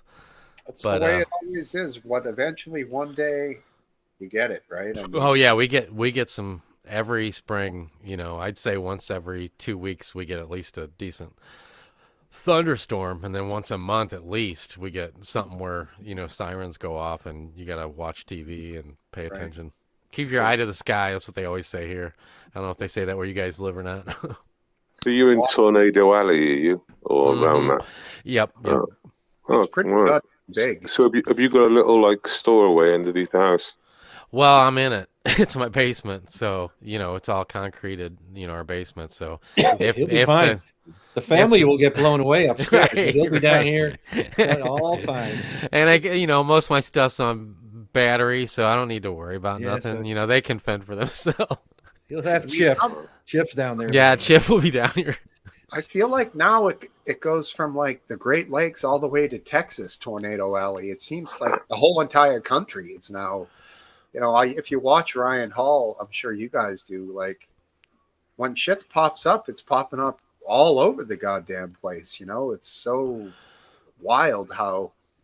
I don't know. I just feel more connected now with YouTube as opposed to, trying to watch the local news is terrible.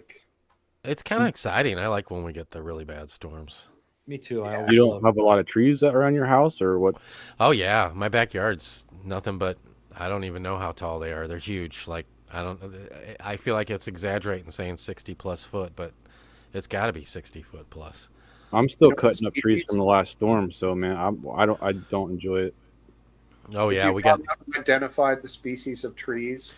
Well, I know we had a lot of elms, and 1 year, almost half my backyard was taken out by Dutch elm disease. Oh, that's sad.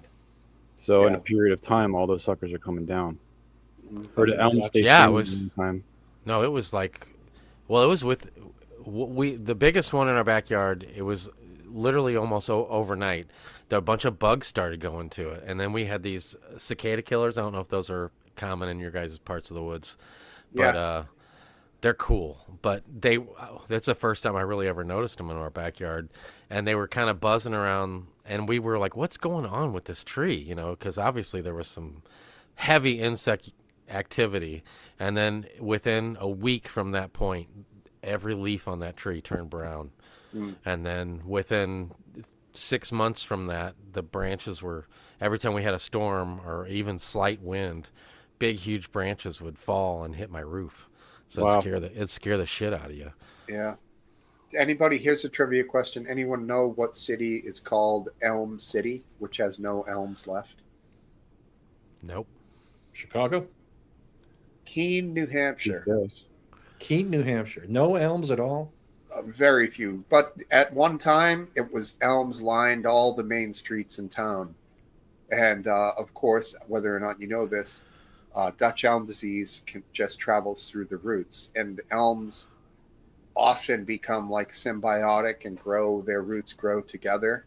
Okay. So the disease can just travel from tree to tree underground. You can't stop it because roots are just on big trees. Roots can go out as far as the tree is tall. So Right. it sucks, man. There you go, Eastland, right on. Fun fact: now New Hampshire is just known as "son of a birch." We have one birch tree. I Yeah. remember Good state back when for I was Same as Vermont. a kid. Well, it would have been 1968, so that would have been 6 years old.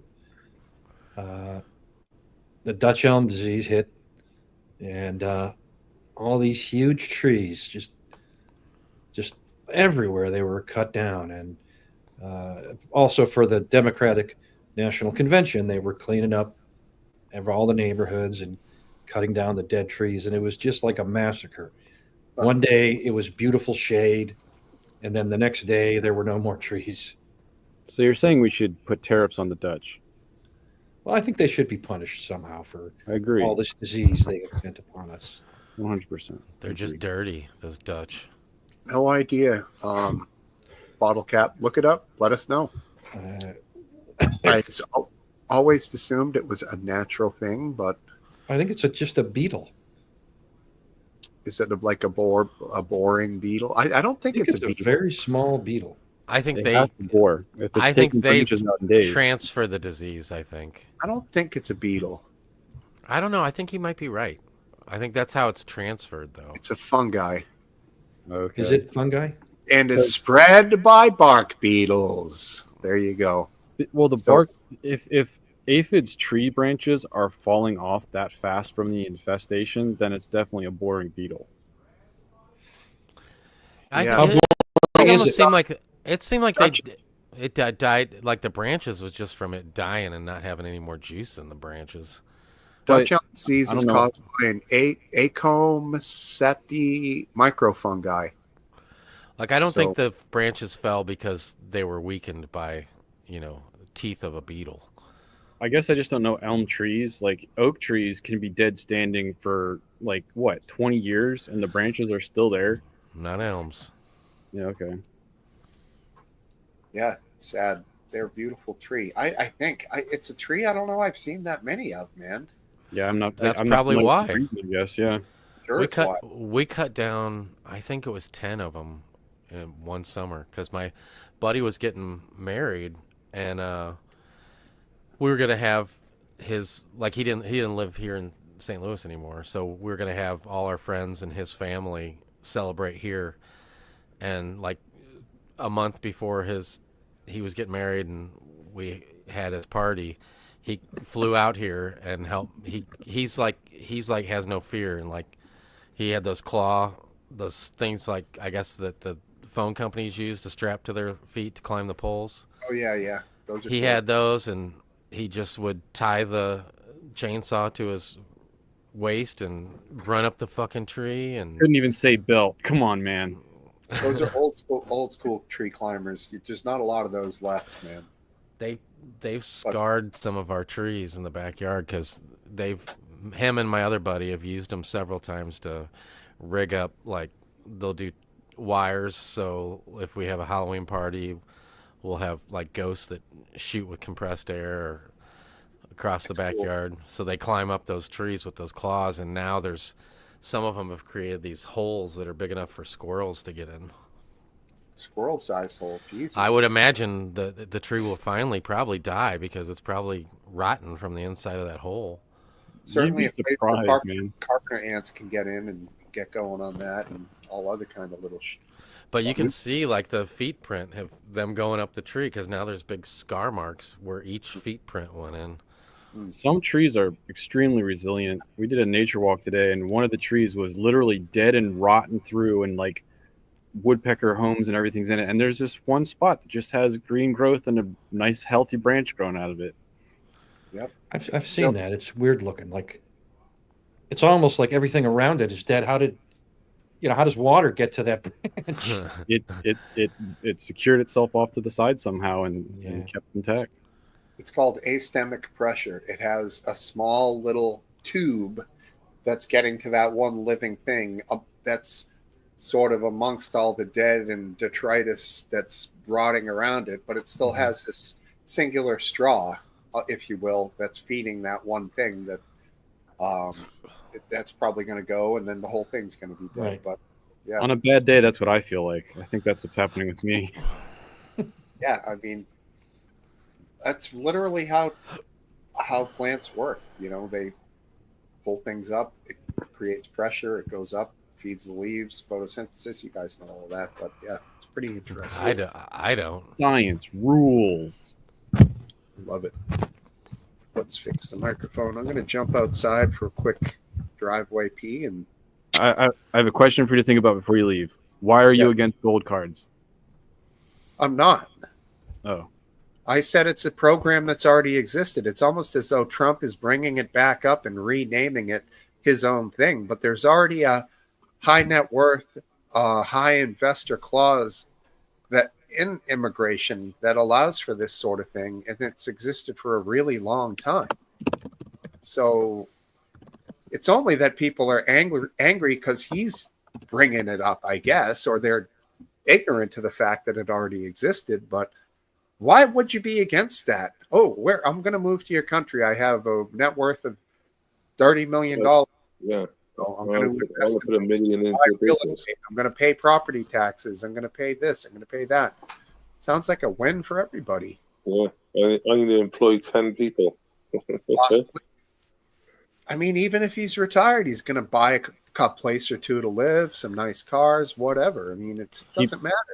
it didn't exist. It was built off an EB5, which was around 500,000 to $1 million. So he's bumping it up to 5 million, basically. It's fine. EB5 to, I don't find any. Well, that's better, isn't it? That's better. He's making it technically more restrictive because there's now 5 million. It's bringing in heavy hitters, man. I didn't have a problem with it before. I don't have a problem with it then. And I don't think there's a problem with saying, okay, you want to become an American citizen. What do you have? What's in the bank? What do you have for savings? What are you going to offer to the country? What skills do you have? Nothing. I'm just rich, nothing. bitch. You're coming here. You want to come here with a bunch of people that you can't even support? You're out. Yeah. This In is the a fucking charity, bro. In the UK, you literally come here with nothing, and you arrive on a boat, and then you live in a moat with a castle and a hotel. That's the reality in the UK, and we're paying for everything. You live in the castle with the moat. They should be in the moat. Yeah, sorry. Yeah, They're the crocodiles in the moat. All right. I mean, cool. As long as they're vetted, I don't really care. How were they vetted? I'm talking about gold cards. The concept of the gold cards. Well, let me just give you this then. So Libya is a failed state. Okay. So if you said you're from Libya, there's no way that they can actually tell or investigate whether you're telling the truth. And I'm sure it's the same in Venezuela and other shithole countries in Central America. Sorry, let me rephrase. You're screwed over there. My mind reverted to the gold card, and I spoke out of context. But we can't find out who these people are. Like, you can't find out who the people who are coming over the southern border. There's no realistic way of finding out, exactly who these people are, especially if they're planning to give you dead ends. I was talking to somebody recently. I can't remember who. We were looking into Grok and looking into how many millionaires were leaving the UK on a monthly basis, and it was something like 900 millionaires are leaving the UK in a month. And I was like, how many months until it's empty of millionaires? And it was like 55 years if they left that many every month before they'd be out of millionaires. How are you so wealthy over there, dude? Well, I don't think we are. I mean, I don't think we're like as wealthy really as Americans are per capita. I'm not 100%, but there's plenty of places that are more wealthy than the UK. And for the vast majority of the people in the UK, we don't know any of the royals. We're not related to any of the royals. Never had slaves, and we're pretty poor. I felt like, I mean, I mostly talk to you about the situation over there, or if like Lee gets on or something. So when I saw the amount of wealth that the Grok spit out, I just couldn't believe it. I would figure if you lost 900 a month, it'd be over pretty fast. Yes, it seems like we got a lot of wealthy people in the UK. I don't see that though. I don't Grok? sort of see it like that. Grok says there are 3 million millionaires in the United Kingdom. That's insane. Well, I just think it's that's out of a population of 70 million. yeah. I think maybe you're like a lot of people are millionaires. You know what I'm saying? Because Well, they do say net worth, yeah, exactly. as opposed to like just you got $1 million in cash in your wallet.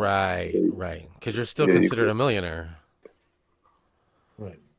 Like, I mean, a lot of people, they have to be a millionaire to, if their house is paid off, and if they, like, people live on the East Coast by New York or something. I mean, you got millions of millionaires because their house is worth over $1 million.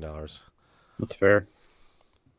Yeah, I think that's a lot of the problem we got here with it's the houses. I mean, you can't really buy a 3-bed house in the UK really for under $250,000. Yeah. It's pretty.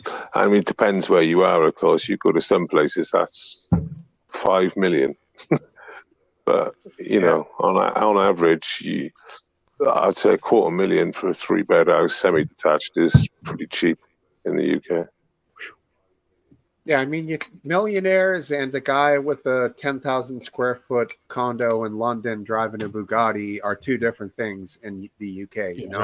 Right. There's rich, and then there's upper middle class, which I guess now is somebody with $1 million in a lot of the UK, and frankly, in the US, in a lot of places, that's sure. I think it's like just down to property a lot of the time. What's a normal house? Like, I bet Smokesteve is way more than, I don't know about Last Dance, probably closer to me because it's, the suburbs of a shithole. I mean, I could be totally wrong, but I'm guessing it's probably similar. Where we're cheap, man. We out here, that's why, like, my buddy that lives in New York, he's like, he's an airline mechanic, and all the guys that live there, once they retire, they move and they become instantly super rich. They don't have to worry about anything the rest of their life because their house is worth so much money. Well, the problem is for people like that is that your property tax is not based on your income. It's based on the value of your property. Well, and, yeah. If you bought a house at a reasonable rate and you've lived in it for 30, 40, in some cases 50 years, it's worth a ton of money. Your income is not that high. Right. You got to pay taxes, property taxes of maybe 10 to 20% of your yearly income. But theoretically, after the 30 years that your hypothesis stated, your at least mortgage should be paid off. Yeah, you're worth a lot, but the only way to live there is to somehow sell your house. Well, because there's just no way to pay the property taxes. A lot of the guys he works take out with, a mortgage.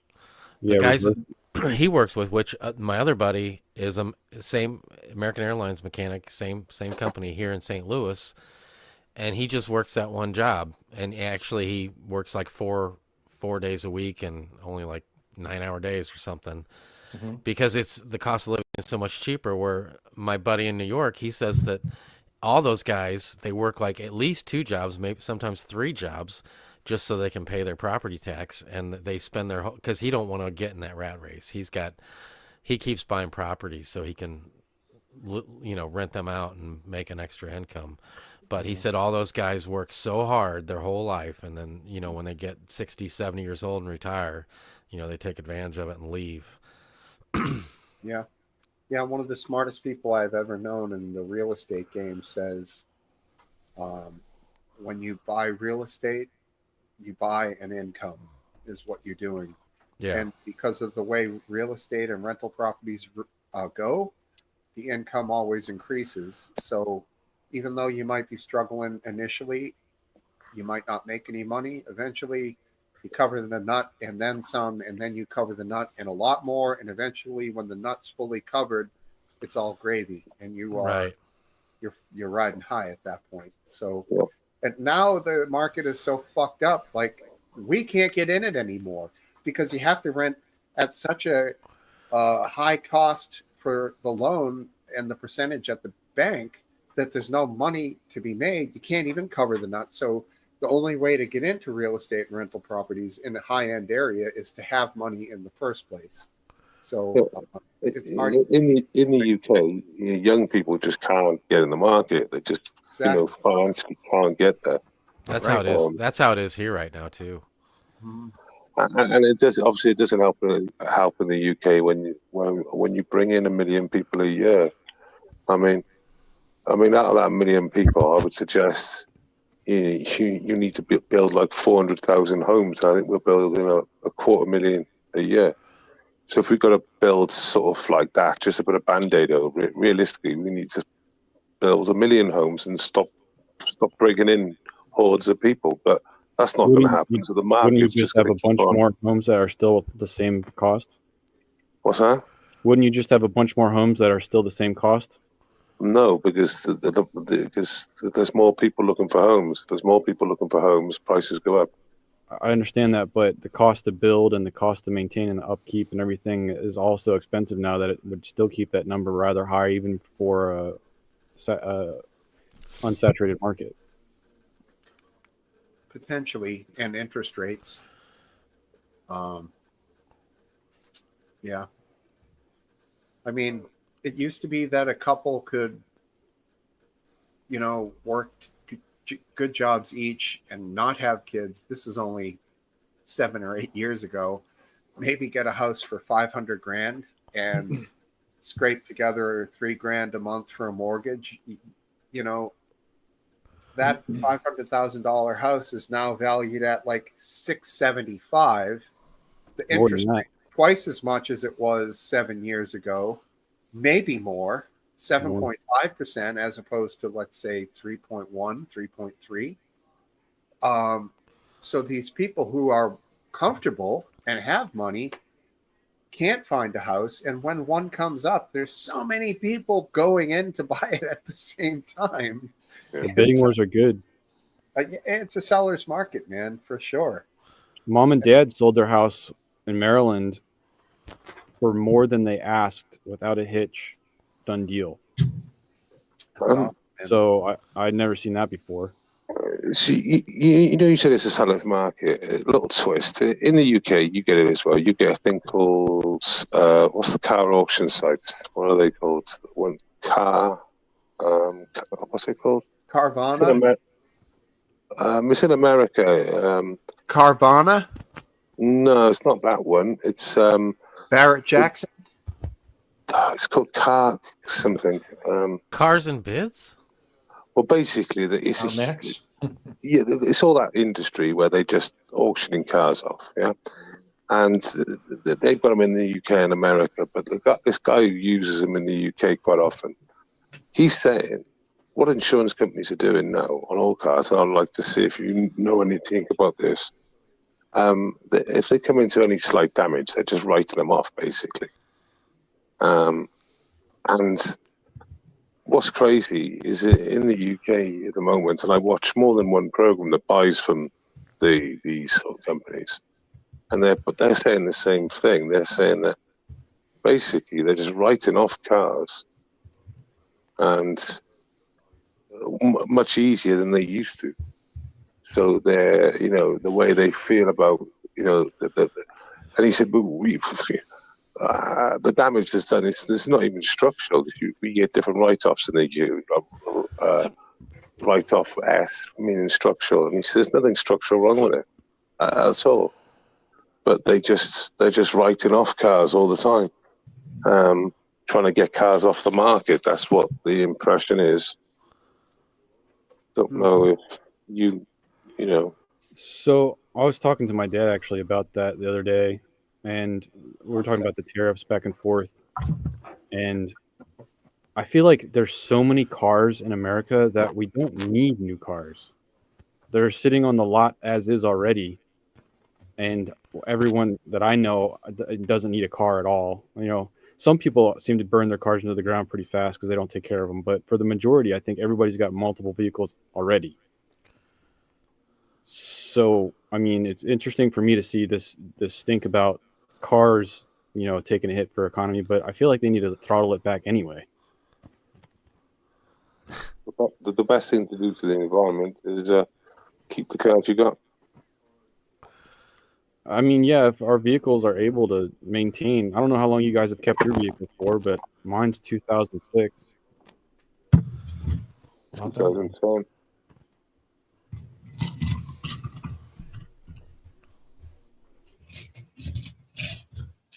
But like you said, MOC, mine's a diesel, so the MOC, that's bad, you know what I mean? And it's like, no, it's not. It's been on the road fucking 15 years. There's nothing wrong with it. It'll keep on going, and I'm happy. But no. From my understanding, I've only had one in Australia because it was a long-term investment. And I sold it when I left for as much as I bought it for, so it was a fair deal. They last a long time if you take care of them. What is that? Diesel versus petrol for for the truck. No oil changes, right? Yeah, there's oil changes. Yeah, there's oil changes, and you should change your oil technically more. In a diesel, I change my diesel every 5,000. Cool. Because you must know about this, chaps, because I'm sure you get the same problem in America. The Ford engine called the EcoBoost, nicknamed EcoBoom. Not familiar. So what happens? They use wet belts. So they use wet timing belts or wet cam belts. I don't know which one you use, timing or cam. But what happens is the belts degrade over a period of time. The fragments of the belts will then go into the oil pickup tube, and then it will block oil from going into the vital vessel veins of the engine to spread the oil like it should. For that specific make and model? Basically any sort of car really built between 2015 and 2022, around there, it's got that problem. So so EcoBoost engines have got the problem. They got Jags got the problem. A lot of them Peugeots with the wet belts. Another concept of needing less cars, aren't more people migrating towards city lifestyle, and isn't a city lifestyle pushing public transport and ride shares? No, it's just the opposite. People are moving out of cities, man. Okay. For there's been a high trend of people getting out of cities. And also, one of the results of COVID was that companies realized cities aren't necessary to run. They don't need the business anymore. Place, do they? You don't need to be in a city. With the amount of connectivity you can have, you can be outside of a city in a rural building. Not even people working from home. That concept is, I think, kind of come and gone. But the concept how much data they have to push. Are the areas of commerce and commercial growth and all that. Gonzo, no fucking way. Boston's seeing it right now. Steve, in the UK, business rates in the UK is dropping. The demand for business properties is dropping.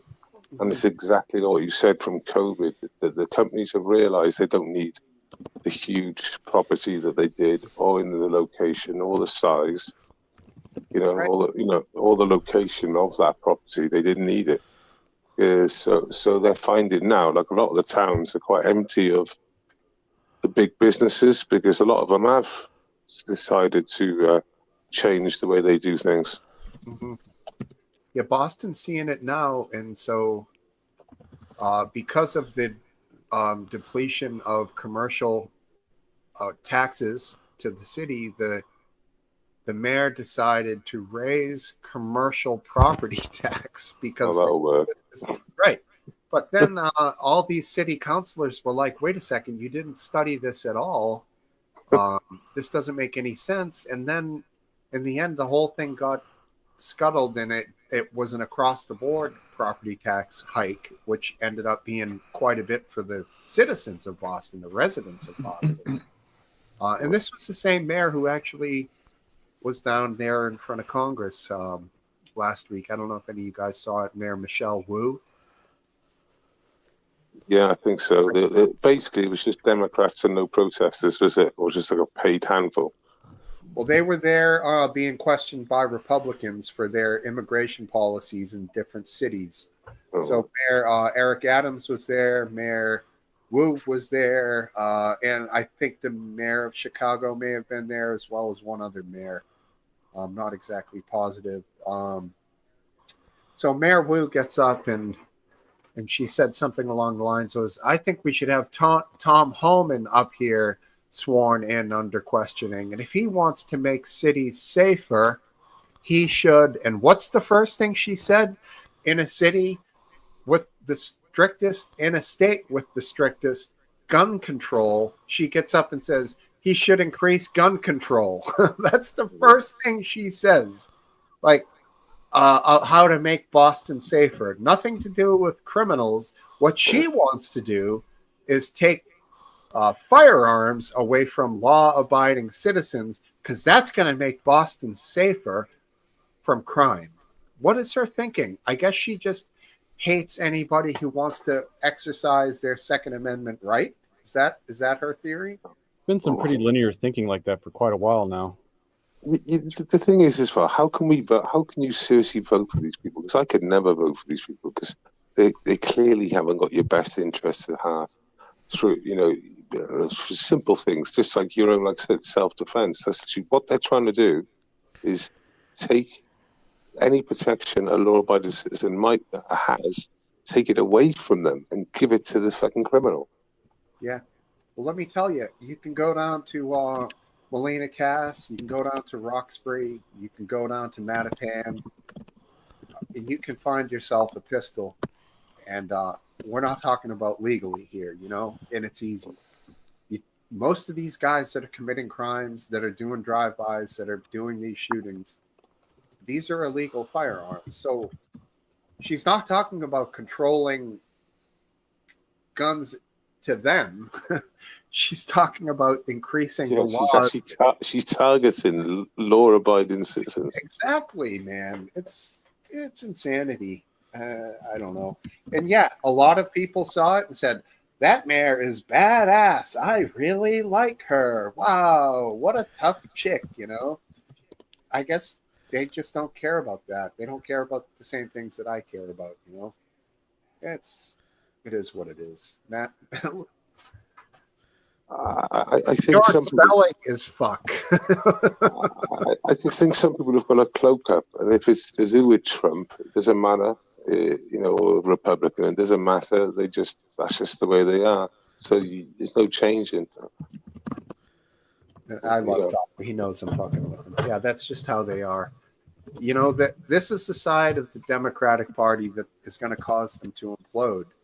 The side that won't stand up at the speeches. The woman I showed earlier at Fetterman, the people who are calling themselves out and saying, what is wrong here? This is what's wrong. Us, discovering earlier that a great majority of Democrats don't want men playing in women's sports, yet a great majority of Democratic politicians seem to be pushing for that. I think the poll was 76%, and that was a CNN poll, I believe. With the trans, they're so off the mark. it's like you said, it's the politicians. It's not even their voter front not agreeing with them. I mean, why don't we see the squad anymore? I think it's obvious why. Those are the ones that are going to destroy that party. I think they realize that. I don't even we know see why AOC a lot. herself, but I don't think she's ever going to. It's almost like they keep her around just to sort of fulfill that placeholder, that side. But she seems, in my opinion, to be detrimental to their whole cause. I think she's very popular with Democrats. She'd be an amazing candidate. She would be absolutely amazing. Why? Honestly, it would be just world class. I mean, it looks like it's going to be Gavin Newsom, especially if he's starting to make these sort of moves where he's going to step outside the traditional Democrat politician views on certain subjects. Yeah, Newsom is a wicked gun control guy. Huge. I want to respond to Based's question about how can they continue to vote for these people. Please do. I wanted to look up the voting age demographic over the last 4 or 5 elections, and my theory was that the youngest group, 18 to 24, was going to be consistently rising in their percentage of turnout for vote, and that would keep young people creating a bigger and bigger impact for, stuff we consider dumb because we thought about it long enough. But it looks like 18 to 24 in 2014, they were 20.2% of them came out to vote. And by 2018 or 2020, it was up to 51.4%. So while their voting of the youngest age group did increase by quite a few percentage over that period of time, it's still 65 plus, or the 45 to 64 category, that consistently is the most turnout for voting. What's that?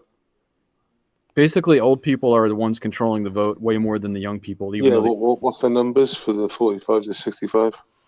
In 2014, 48.8% and 71% by 2020. Wow. Well, I think if you look at a state like Texas has more Democratic voters than Republican voters. But Texas votes Republican when it comes to presidential elections. Because of voter turnout? Yeah. I guess. Right. If those people all just voted, the whole thing would be different. If you're saying people are leaving cities, though, then it would make it a more red state. Sorry, David. I was just going to say I did a year say about Texas is a blue state. People freaked out. Yeah, I know. I kind of based what I just said on remembering what you said. Oh, yeah. Yeah.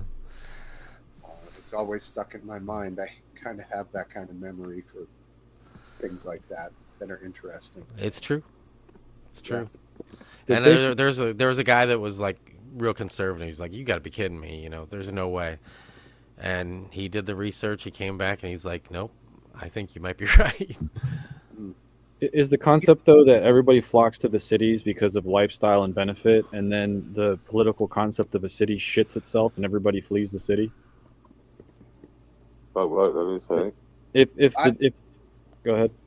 I was just going to say, I think that people in the city, a lot of these urban areas are, sadly, there's a lot of poverty, and I think a lot of these people aren't even thinking like, oh, today's voting day, I got to get down there. That's the last thing in their minds, Like, they don't think they're going to make a difference, even though collectively, if they all voted, they would make the biggest difference in the free world. They would change the entire election, but they don't. They're not aware of the impact that they could actually have. Like here where I am, 71% goes Democratic. My vote does not mean a thing. In Texas, their vote actually means something, but they don't realize it, or they're not motivated. Is it an accessibility thing? I know in places it can be hard to find a place to vote. I don't know what that's like. No idea. The studies that need ID or something. Texas is a Wow. red state. ID. Texas might be Texas. I don't know if I could disagree with Texas might be a red state right now, but I think 5 years ago Texas was a blue state.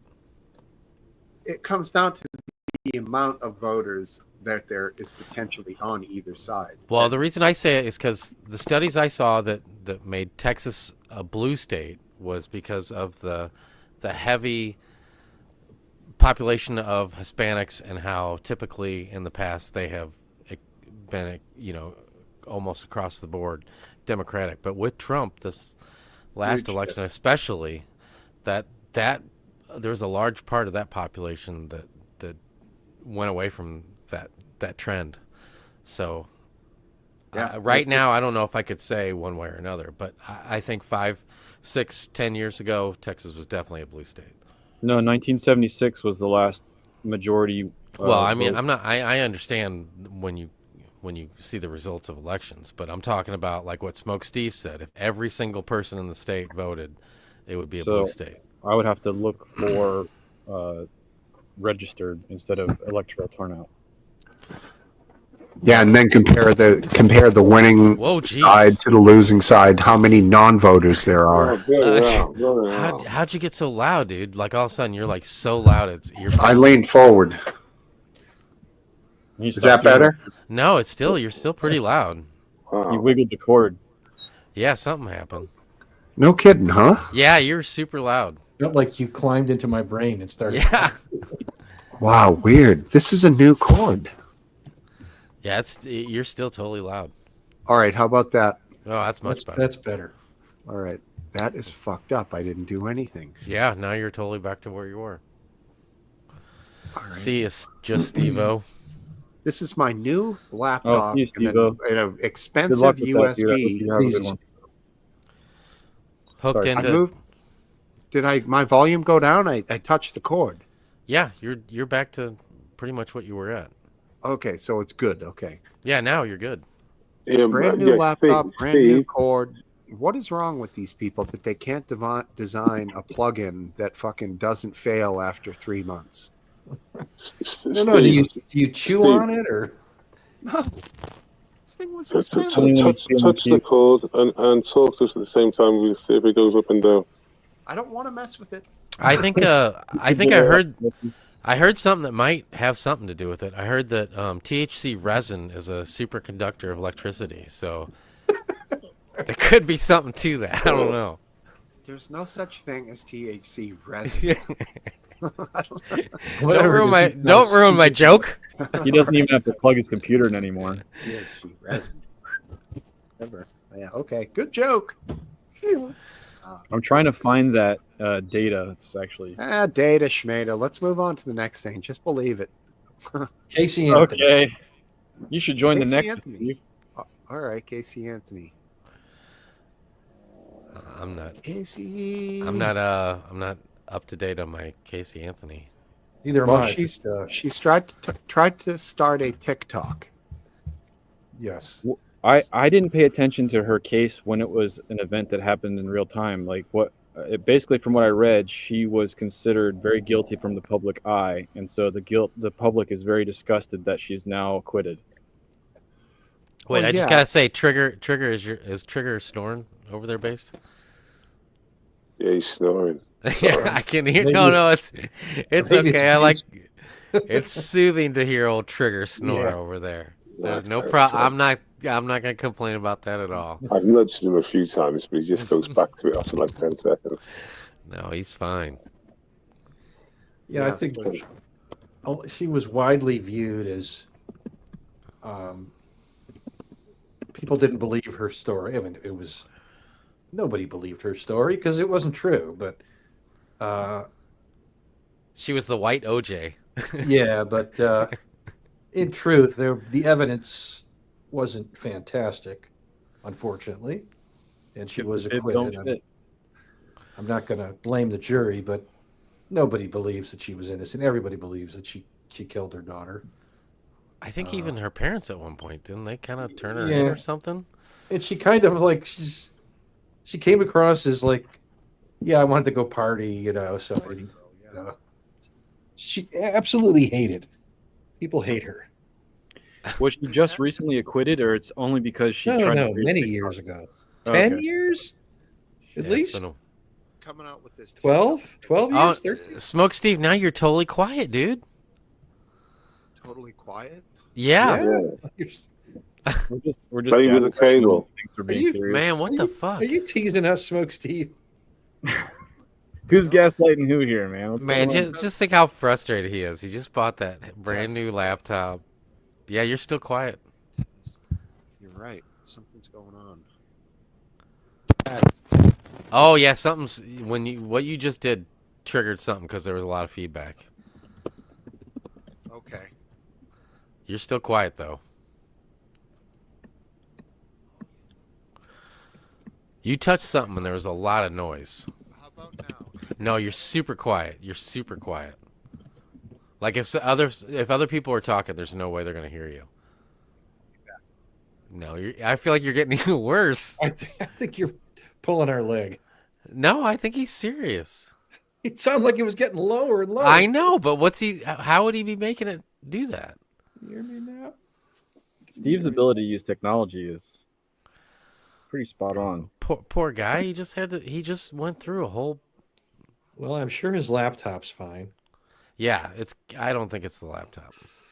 He said he got a new USB cable too. Yeah, and that it's hard to get good cables, I've found. It could easily be the port inside the microphone. Man, I got baskets just filled with micro You're right. USB,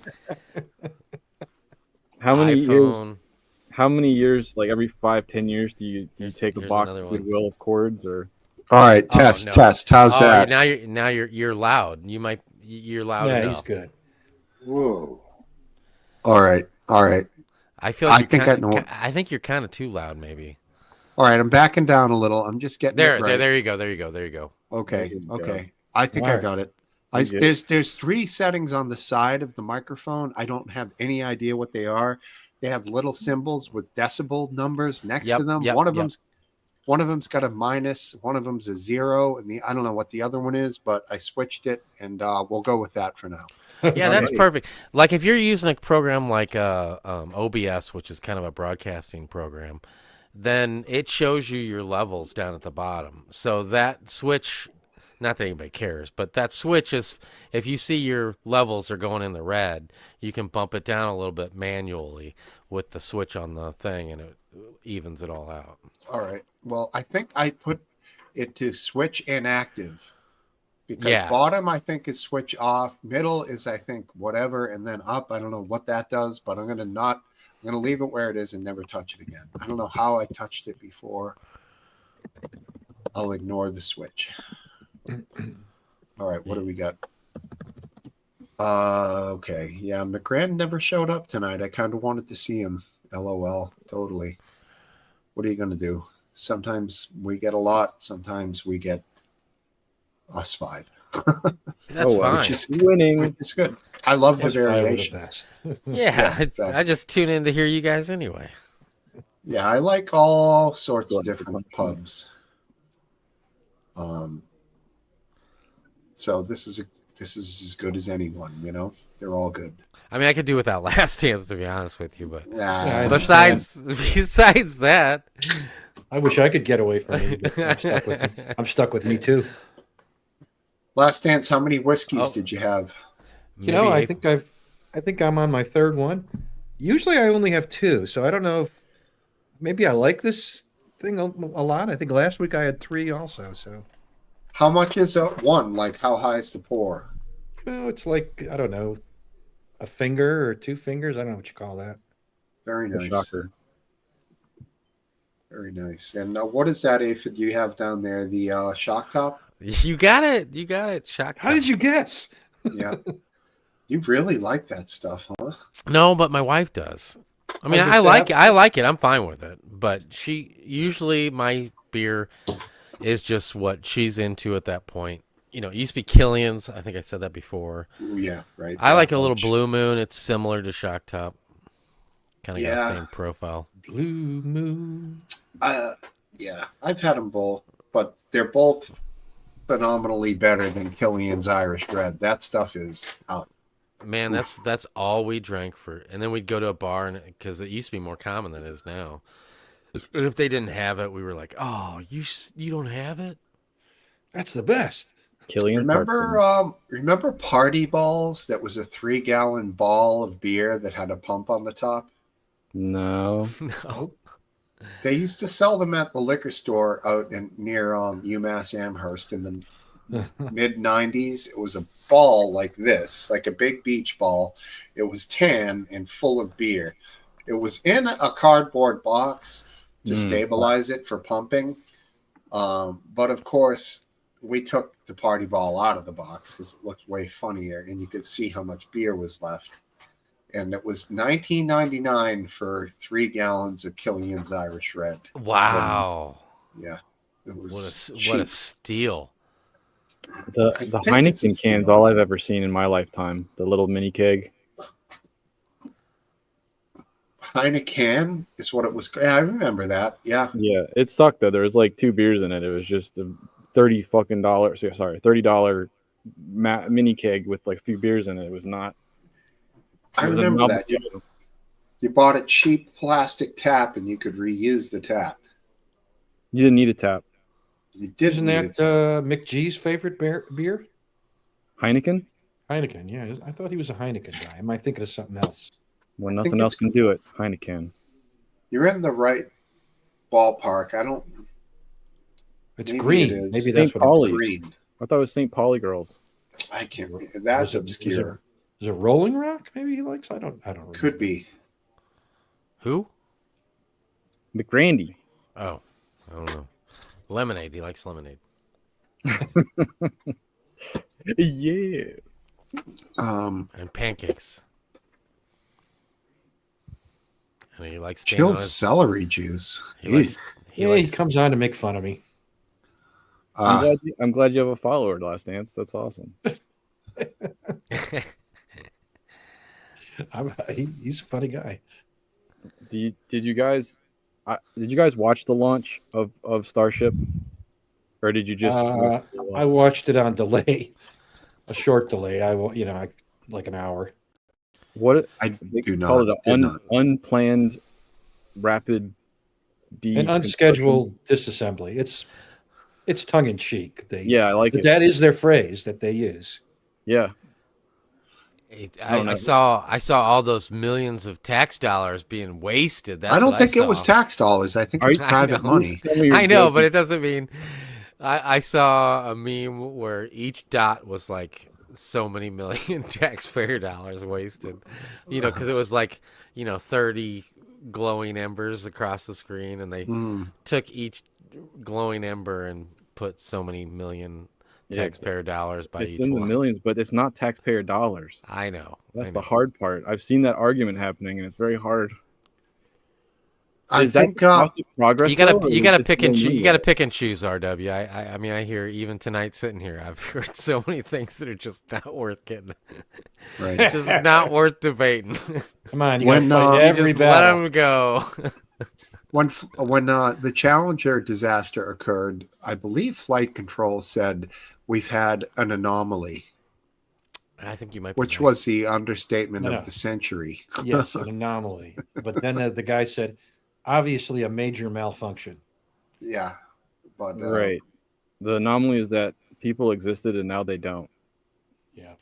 it seems to be there's a certain dry analytical aspect to the way that they call things at flight control. Regardless of the amount of disaster that may have occurred, they are. Is that something there that's protocol, Last Dance, in your knowledge? I think that they're using euphemisms, and they do train that in case of the worst, you have these euphemisms you use, and what you don't want to say, what you don't want the guy to say is, "Oh my God, they're all dead." Right. So they're gonna obviously an anomaly. Our range directors are studying all options. as the thing blows up and everything's raining down into the ocean. Obviously, a major malfunction. Range safety officers are examining the situation. Houston, we have a problem. Mm-hmm. Is They that actually survived that? That's right. That one they lived. That was Apollo 13, right? Right. That was Tom Hanks. Yeah, Yeah, it was when he was an astronaut. Yeah. he made it Tom sad. Hank. Tom, back when he was just Tom Hank. I'm a vegan. What is this? Let me read his comment. Did I just hear a fart or a cat purr? It's Trigger. Oh, did he rip one or? No, he's snoring. Or it could be it could how be we based. snort. It could be based at this point. Yeah. That's true. It's too long. Is Trump going to save these two people? Trump, I think he mentioned her crazy hair, which was funny. The one astronaut, the woman who's stuck in space. I mean, hair does. I don't. If it's funny, I think it's the Russians or Starship. Those are, I think, the only two options. Dragon capsule or Russia. So I don't know if Starship's going to be ready. That really The Starship represents is from Mars. They can send up Dragon capsules already. With Dragon capsule is what they use. Yeah, Starship is for Mars travel. Starship is just for Mars. Okay. Yeah. Well, I thought that they had a rapid escape technology from the space station. Well, In event of catastrophic, 1800s. in event of a catastrophic failure, I'm 95% sure they do have an untested but last ditch resort escape pod scenario. really? Yes. I don't know about that. They end up in orbit. I mean, they're not going to be able to come down, but they have like an oxygen containing capsule that can drift around for a day or two. Yeah. This does exist. This is something that I've heard about. I've researched. I believe you. Well, unfortunately, Bruce Willis is not in shape to go up and save him. Exactly. Yeah, it was going to be Bruce Willis and Biden who would form the rescue team, but Oh no, things haven't worked out so good. And Gene Hackman. Gene Hackman, right? Oh, And his pet mouse. How about that? That story is. Yeah, we got to talk about that. Oh my goodness! Smokesteve said carbon monoxide, and I said, yeah, that has got to be. That's the only explanation. I know, but no, there was a crazier explanation. It was a crazy. So how'd the dog die? From starvation. It was in the cage.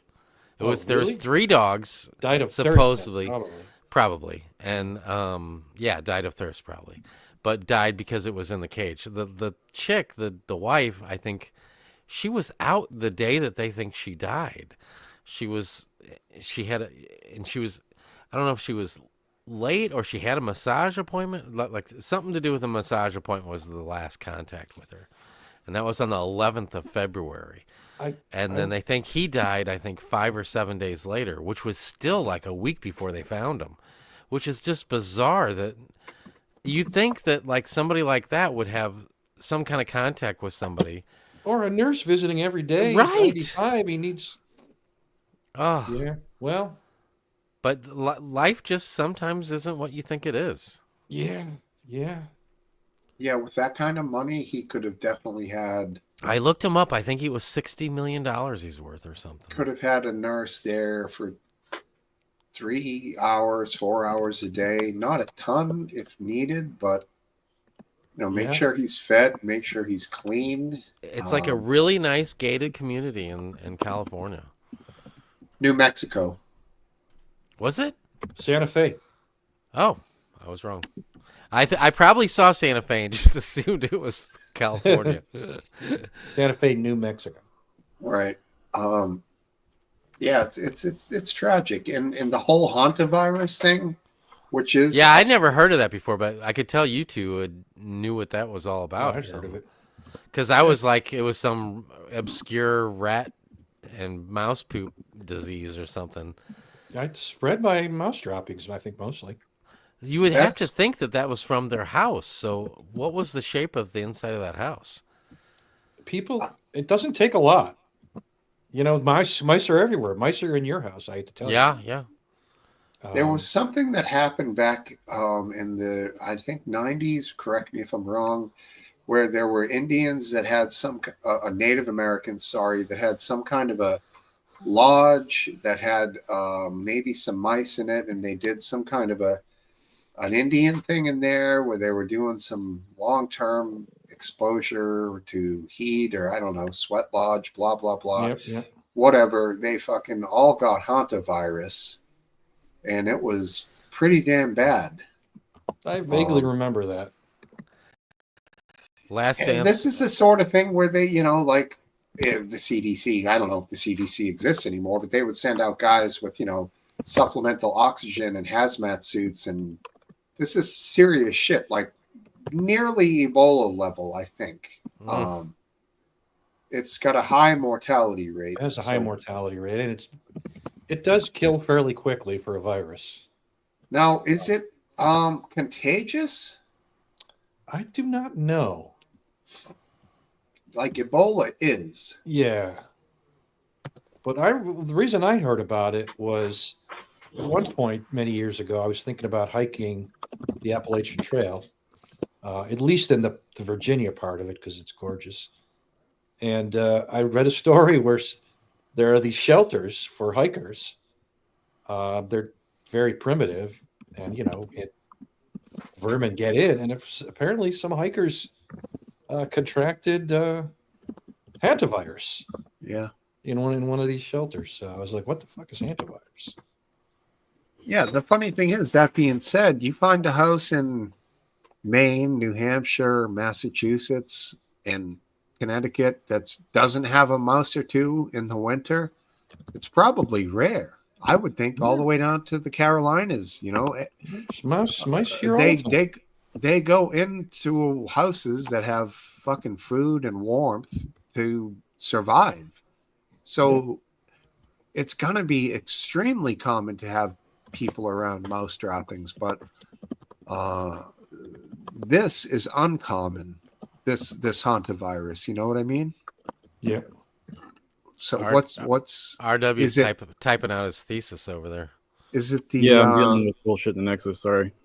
is it the direct correlation of like tons of mouse feces like right in the same room? Maybe I don't know. You mistake him for capers, I think. this You have one a- looks interesting. By the way, Last Dance, Mrs. Lip was she was extremely adamant that she actually pointed to the ground with one hand on the hip and said, "There ain't no mice in this house," because you said Sorry. that. I'm sure you have mice in your house.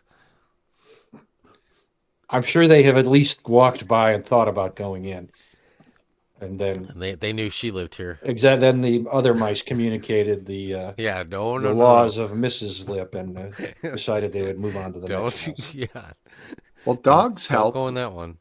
The smell that dogs have, I think, deters mice. Cats, I don't see any. definitely. I don't see any droppings, but That's good. we do have Do you see them outside? voles for sure, which is like Voles. a half mole, half mouse. Voles? Very interesting. Voles But are they all right. like whenever we lay down our mulch every spring, they put little pathways underneath the mulch, like right after I do it, so I Do know we you- have them. Do you have a wood pile? Do you have a wood fireplace? Yeah, in the backyard, away from the house. Did you ever find mice nesting? Mice? Oh yeah, I've fur? seen my. So you do have mice. Oh, in the- of in the area, course. but, Oh yeah. yes. Oh yes. Yeah, I had So- a ramp and like I had a cover on it. I'd take the cover off and mouse would scurry off, and I got any wood pile if I moved the piece of the wood, Well, maybe Or your house even- is well sealed. or even like barbecue pits that because I got so many of them, and one that I haven't used in a while. I open it up, and sure enough, there's my mouse nesting in it. Do you try to smash them if they try to run away? Do you No, chase I them mean, and get all crazy and psychotic, grab a shovel, I'm gonna no, get because that it's. fucking I mean, mouse. when I have a fairly private backyard, and I just have to deal with so much wildlife that it doesn't like. My wife is convinced in front of our front step there's a void underneath where the concrete and the house meet, and she's convinced that I know something's living in there because I piled snow on top of it, and the next day there was a pathway out of it. But she's convinced a mink is living in there because she saw a mink in our backyard, and You she want looked at that. That's she looked good. at. Oh, really? She looked at Oh, the yeah. tracks and the tracks in the snow, and they line up with the tracks of because we never thought we were looking for different animals that might have, because that was the first clue we really had to what's living underneath there. Because my problem is, and I had this problem over at my mom's house, is if something's in there when you cover the hole, they're going to die underneath there, and then the smell is almost impossible to get rid of, at least for a couple of years until they decompose. Yeah, and right. become Not a couple skeleton. years, a couple months. It's couple bad. months. It's bad though. We had it underneath our garage, and I had to use that expanding foam to Yep. block it out because it was just so. That smell is so atrocious. It's not something you want to be experiencing, especially somebody coming to your front door. So I'm like trying to figure out the best way. I don't know if it's nocturnal or if it's out in the daytime to cover the hole. So it's kind of a tricky situation where I'm not sure what to do about. Have a heart trap, cheap money, catch it. Which one's the heart trap? Have a heart. It has it's got a stainless steel cage, and it walks in, and you. Put Oh, the I have bait. those. I have those. You might be able to catch it. Yeah, I should use that. It's been a If while. I it's a bet that mink, thing. it's going to be. You got to have the smaller holes that it can't. Those things can get through. Yeah, but little. I mean, it's like a bird cage. Like it's Yeah, then you'd be fine with that. yeah, it's about this long probably. I've Yeah, caught. exactly. It's big enough where I've caught a raccoon in it. Coon. Yeah. Nice. See, an animal like a mink has to eat basically one other animal a day to live. No Or- shit. Yeah. So it's not terrible to have there. But the problem is that could mean a bird egg or a wild bird, or it could definitely mean a mouse or a rat or a chipmunk Yeah. or some trash or some dog food. It could be any fucking thing. It just needs to eat a little bit every day, and that'll be fine. Fill holes. My with water. neighbor swore that we had minks living out in the woods behind us. So Yeah. she said she saw it the other day, and I'm like, "What's it look like?" And she said it kind of looks like a ferret. They're cute. They're nasty, but And I know they're we cute. have chipmunks. I've seen the chipmunks. I figured that's what it was. Mr. Kelsey1, welcome. And yeah, fill holes with wire like steel wool. And then if you spray foam a little bit of spray foam onto the steel wool, they won't chew through that because it hurts their teeth. Oh, okay. But just that spray foam alone, they'll gnaw right through that in like 2 hours. Really? 1 hour. Yeah. But if you reinforce it with a little rebar, which would be steel wool, they won't touch it, man. Yeah. But then if I fill that hole and he's in there, he's going to die and he's going to stink. Then you're fucked. And I you've need to also- set up. What I keep telling myself is I'm going to set up a camera so I can see when it leaves and comes back. Mhm. Do you have something like that? A camera? Yeah. No, I mean, I have like gotta a be motion dozen old smartphones. Oh, I guess you're just Yeah, saying you can use it. No, you can use it for motion sensor. There's a program called Alfred Camera where I Perfect. can set it up where it only turns on when there's and it's totally free. And I just have to hook it up to the outlet that's 4 feet away from where it needs to be. Yeah, I think you've identified the pest, capture the pest, and remove the pest. That's But if you're simple. saying if it's a mink and it's killing all the mice, I don't know if I mind it living there. I agree. I'd say leave it if it's a mink. Yeah. Kill it if it's something undesirable, like a black rat or a Norwegian rat. You don't want rats. I think I would come across their droppings and stuff if it was something like that. You know, but it's got to be making droppings, whatever it is. And so I'm not you coming could across it. identify a rat dropping from a No, mink I dropping? couldn't. What are I you, a couldn't. dropping expert? You're What the right. fuck? Right. That's a great point. They Wait, call him Last Scat Dance, Man. how'd you get the captain spot over there? What'd you switch places? You left. You left because your mic sucked. Because your tech I'm sucked. back, baby. No, I'm kidding. I'll go down here. There we go. Let's put Sleepy up in the corner. That works. Black rat. Yeah, black rat, Norway rat. They're both rats. White rats. Well, aren't they pets? They're okay. I mean, it's not a racist thing. Black rats.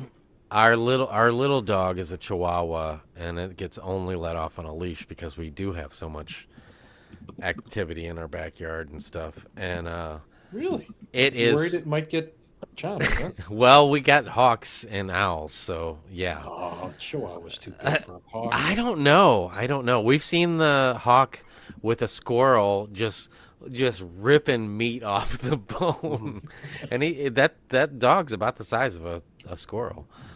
But anyway, regardless, every time it goes in and out, because that's where we take it out, is it goes and checks out that little void to see what it knows something's in there, you know. So my wife's tiny? concerned. This What? Chihuahua? Yeah, Chihuahua. Why don't you show it ever? Only, Chip and Cinnamon get all well, the yeah, because limelight here. it don't come back here when I'm sitting back here. Is it a kind of one of those scaredy chihuahuas with bad breath? It doesn't have bad breath, but I mean, I don't know if, like a Chihuahua is like scared of nothing. That's the problem. Like, I don't know. I knew one that shook like crazy when you held it, and it had really bad breath. Ever really? since then, I've been like, I don't like chihuahuas. Bad breath, shaking all the time. That's what you know. Well, she does shake when it's cold, for sure. Maybe that could have been it too. It was Vermont. But Vermont's she cold. will fight with the 100-pound dog, Hmm. tooth and nail, and think that she's got a fighting chance. But it's cool because the 100-pound dog is like knows that it's not a fair fight and uses kid gloves when she's playing with her. That's funny. So the big dog knows that it could kill her in 1 second. Exactly, because when she plays with Chip, she's not like that. But when she plays with the little one, she's like more dainty. So Chip can hold his own, even in his infirmed state? He's not infirm. Chip just walked over. Chip, he's saying bad things about you, bud. Three-legged Chip? No, he's totally, besides his scraggly teeth. What's he got, He the is- sciatica? What is he, He 100? uses a wheelchair now. He's got one of those dog wheelchairs. He's got that his front legs work. Well, he's kind of excited because he's got he gets his senior discount now at when he goes out and gets a beer or something. You know, he gets a little bit taken off the bill. Yep, nice. RW is still writing his thesis over there, if you know what I mean. I'm in the Nexus, and people are being complete assholes, and the admin team is backing the assholes. So I'm just contemplating the value in spending time with morons. I'm contemplating the value of us having to listen to your typing. I need to come back to the pub right now. It's just like I'm shell shocked at the aspect or mute your mic. Hey, does Chip have his AA bark P card? Hey! That is a good one. Hey. Last Dance, are you? I'm not awake? following. AA Fark. What? Bark. AA bark P. Because he's a dog. It's Chip, AA the Bark. dog. Okay. Oh, That's my pretty God. good. Thanks. Wow. Delayed reaction. AA Bark P. That's pretty good. No. Oh, Noel's back. Who's this going to be? Noel, give us a double thumbs up from Noel. Noel. What's your thoughts, Last Dance? I would do just like Aphid Lip. Go for it. Yeah. I'll have my finger on the button. I'm suspicious, just like you are. You let her in. I'm going to go out to the driveway, and then if anything happens, Hi, how are you guys? All right. Hello, Noel. What's There's your nobody that ambitious could be bad to have on the No, show. I was Oh, what happened? sorry? I Oh. was at a special needs dance. I was At the second what? time dancing. You Oh, were good for dancing. you. You were Sorry, dancing. sorry, I come in here really talkative. That's how I am, and people do not like that. So why? Okay, That, well, shut up. that's all right, Noel. Welcome, welcome. I'm glad you're here. What songs did you dance to? What songs? Oh, this Yes. is a song panel. No, I'm just curious because you You're getting said you trolled, did some bro. dancing, so I want to. It was a special needs group that sang. It's like a band. It's like a group. It's like a band Sure, that I sure. was listening to, and I might be in it too. I might join their group. Good for you. That's awesome. Pretty cool.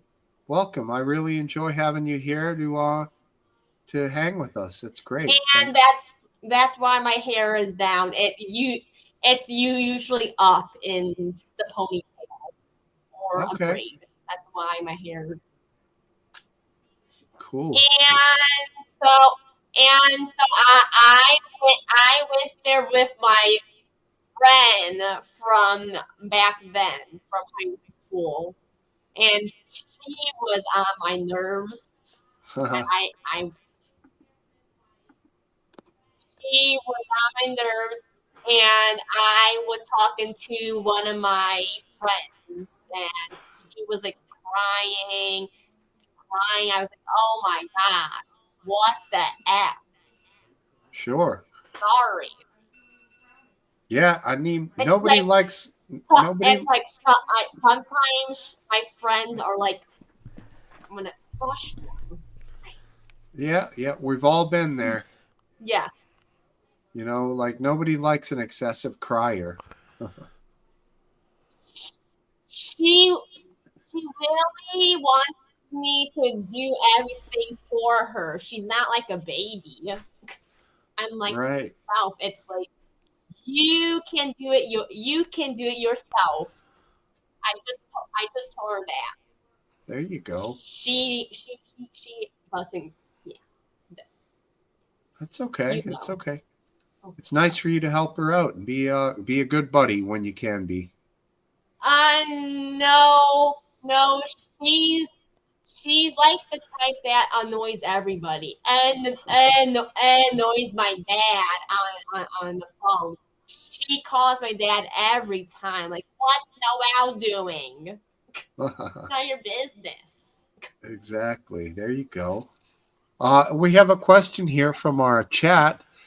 If you were to join the band, would you be a vocalist or an instrumentalist or I want to play the drums. Is the my drums? passion to play the drums.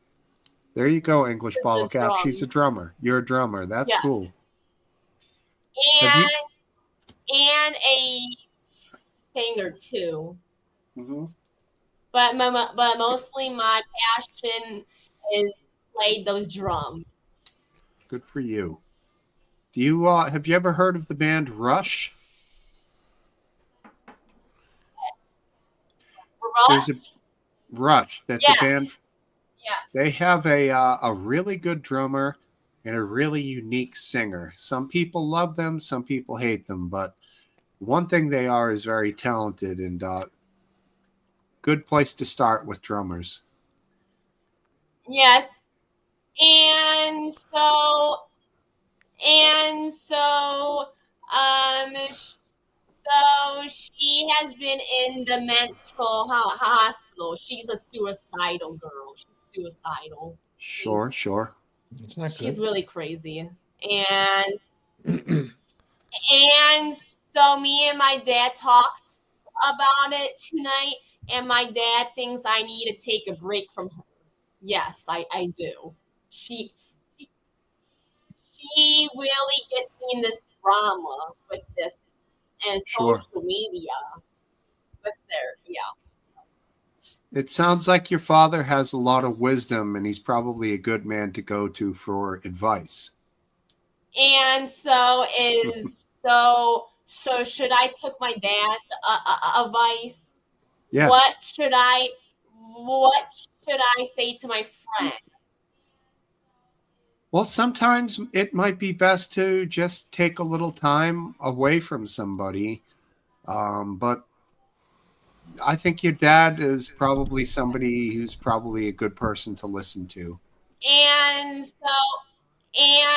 so she has very seriously autistic and she's suicidal, and it's just put me through that drama. It's not my drama, it's her drama. I don't want to get involved with that, as my dad said. Yeah. Take care of yourself. Last dance. Do you have any questions for Noel? Well, I was just curious how you found us. Oh yeah, that's a good question.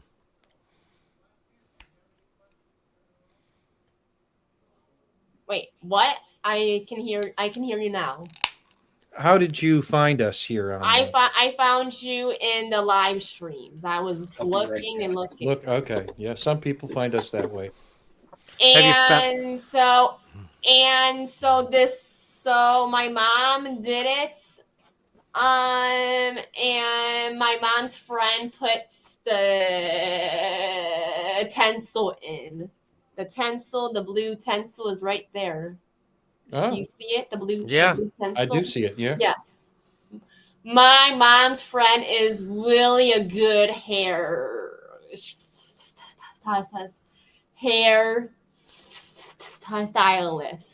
Yep. Yeah. Yes, she is.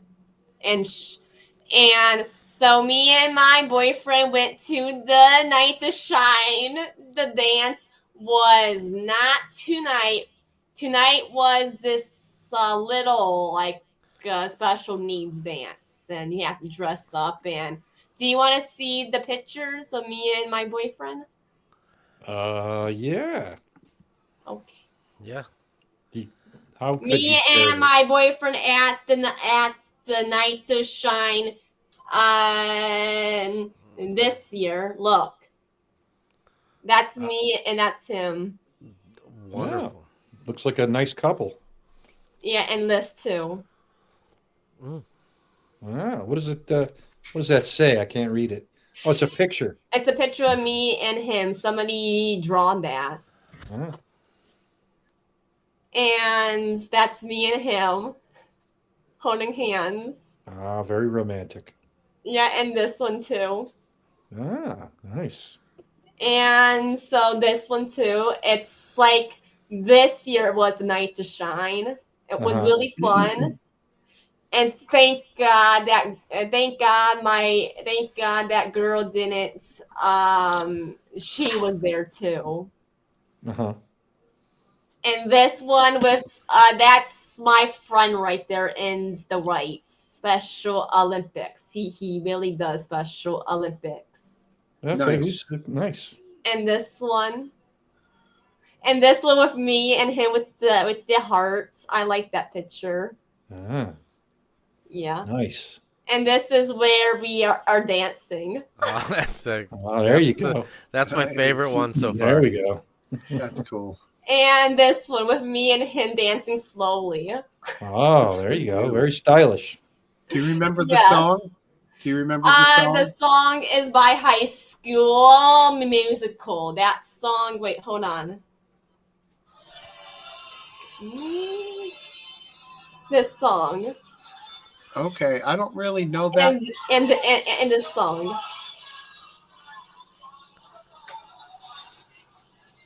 Sounds fun.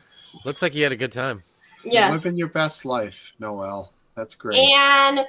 And so this is me and him walking down the.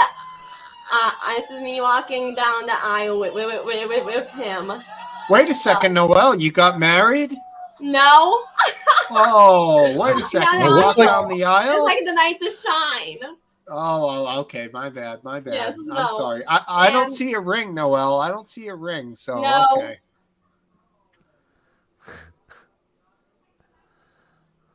And yes, that's me and him. Right Well, on. That sounds fun. You sound like looks a like you real had a great fun, time. fun Yes, lady. and thank God she didn't even bother us. She was there. Thank God she even Oh, not she bother was. I was us. going to ask you if she was God. there. There you go. And this is what what your dad is saying. Like, um, live your own life, and if she's bringing you down, you got to move on. Um, And these few days I was stressful and trying to find a good job, and I quit my own job, McDonald's. It was too stressful and people were being mean to me there, I can tell. sure. Well, no one likes that. Mm-mm. And so This and guy, so this guy right here he's mean yes. to me a lot. So do you got any Really? suggestions? Um, Yeah. So do you got any suggestions on how I should handle it? I love that guy. You should block him I and think just move on. that is a Wow. great. That's some great probably Yeah, advice.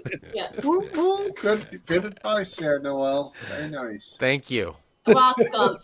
And so my boyfriend was working tonight. That's why he didn't come with me at the dance. I really felt really stressful at that dance with her, and I did talk to one friend that was a long time ago. It's been a long time. I see this friend like from Special Olympics. I know him.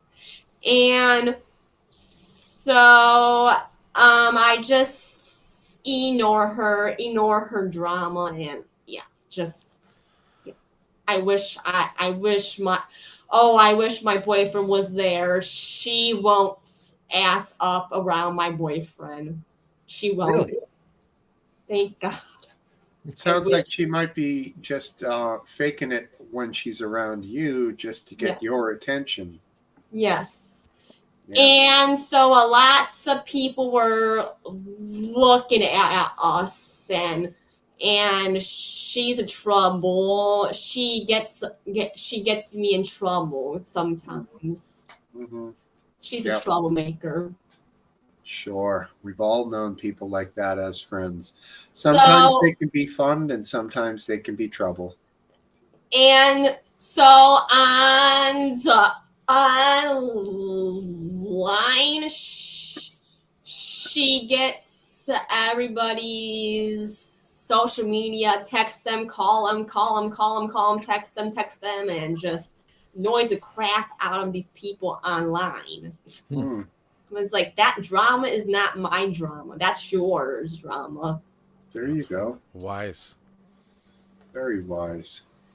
So tomorrow I am going to a party, my friend's party, and me and my dad and my mom is going, and she's going too. And what if she says me, why are we doing, why are we taking a break? What should I tell her? What's a good advice to tell her and not be mean? And sometimes I get, try. Well, I couldn't give you advice there because I don't know your relationship. You know, you don't want to hurt her feelings, right? So Yes. But And in she's, the end, Last Dance, you have to think about yourself too. yes. yeah, I know, but you still never want to hurt someone's feelings because then you feel bad. And so tomorrow I have practice, my first track practice for Special Olympics. Good. What Excellent. events are you going to run? I am going to run the 100, the relay, and then the javelin. Nice. I threw the Excellent. javelin in high school. It's Really? yeah, you just gotta learn the correct form. There were people. And so this year, my team in Special Olympics basketball got second place in Special Olympics basketball. We got second place. That's Yeah. nice. I'm really, really good at defense. I'm really good at that. Yeah. Nice. Good for you. Defense So, is really good for me, but all offense, I need to work on offense. yeah. Yeah, I think it's great what you're doing, and we've really enjoyed having you here on the pub. You've been a great guest. Anything else anybody wants to cover? No, thanks though. I mean, it was great talking to you. Yeah, exactly. Last dance.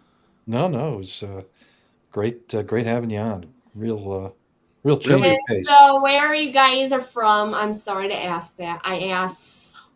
It's okay. We're from all around. All of us that happen to be here, except for the guy above you. He's in the UK, but I think he's asleep. But the rest of us are all in the United States. Same with me too. There you go. I live in Maryland. I live in St. Louis. I live I'm- in Ohio. Oh, that's Oh, not too yeah. far. Not too far. Corn country or the corn belt? I don't know. Are the they hell- corn belt or are they what? That's Iowa. Iowa. Okay. I always get those two confused. Yeah, they're both 4 letters. Yeah, and they start with O. Yep. Oh, no, I guess they don't. Except for one of them. Yeah, close Exactly. enough, 50-50. And then she has a boyfriend online, and then so she meets this boy at the dance, want to get his phone number, and I was just trying to help her as a friend to wanna date him, and oh boy, she gets mad at me, she gets pissed off, and oh my god, There you go. trying to All help right. her, and she is just pissed off. Oh, interesting. Hey, Noel, don't be a stranger now. We're going to continue on to a different conversation, but it's really been a Yes. pleasure Yeah, to have thanks you for calling here. in. That's Thank awesome. you. And you're welcome to hang out backstage if you like, Sure. or continue to hang out in the chat. And you've been a pleasure. And we'll see you again sometime. Take care. All right, guys. She was All right. awesome. Noel, That was a refreshing change of pace. what a lovely guest. Absolutely. Very It's friendly like a person. breath of fresh air I was not expecting. And Mr. She had Kelsey a fun loves night you. too. Yeah, exactly. Yeah, a very nice person. Boy, I tell you, watching her dance, it reminds me of when I was young. Except in my memory, it'd be more black and white. Yeah, really. Yeah. It'd be stick figures drawn on the sides of caves. Yeah, it's I'll still dance these days if it comes up. I mean, it's not often. Kind of like you guys probably all experienced it when everybody's getting married in your friend group and you're going to wedding after wedding and kind of become either you're going to just sit there and eat your food and be a lump and drink a few drinks, or you go to so many friggin' weddings, you just get up and start dancing. What the hell else are you going to do, you know? So I chose to dance, but I'd like to see that. I'd really like to see that. If you have any video, if you could I convert that don't. and But email it to me, that would be awesome. I love to dance, man, for sure. And Yeah, I'm a good dancer. Obviously, I've been playing guitar. I've been playing in a lot of bands for a long period of my life. So rhythm and timing is, Is this you in a? Is this usually in a? I'm picturing at a wedding you might be wearing a suit. Can we try yeah, to? well, I dance at concerts too, bro. I've been to Okay. a million concerts. So So we're not talking exclusively at a wedding with a suit. Oh, on. hell to the no. But I would love to see that. You in a Huh. suit dancing, doing the electric slide. No, might that's be the bit that I'm might out be on. one of the highlights. Don't ruin it for me. Come on. The coordinated dances I don't do. It's more like when you're at a wedding, the electric slide ends, and then they play like the Notorious B.I.G., then I'm like, all right, here we go. Really? It was all a dream. I used to read Word Up magazine, Salt and Pepper, and Heavy D up in the limousine. You go grab the mic from the DJ? No, I just start dancing. I'm like, this is a track I know. But like, yeah, the chicken dance, the electric Eventually, slide. the spotlight goes on him. Exactly. The floor lights up in different colored diamonds. Yeah, he starts scooting across the floor.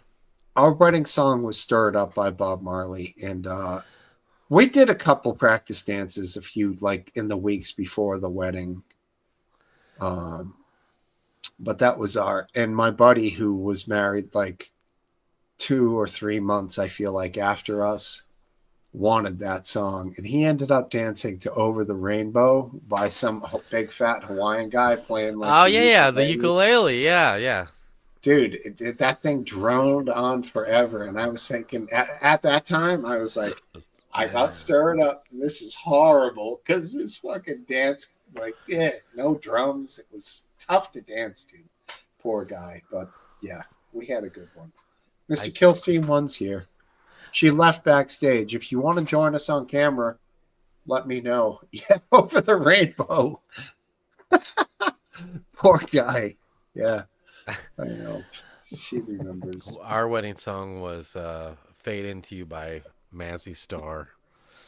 That's a cool tune. I thought you were going to say like any Descendants song. But no, because it's not like it wouldn't be a good, it's more, the Descendants love songs are more about being scorned and right. Like, I would have thought you would have chose Wave of Mutilation by the Pixies.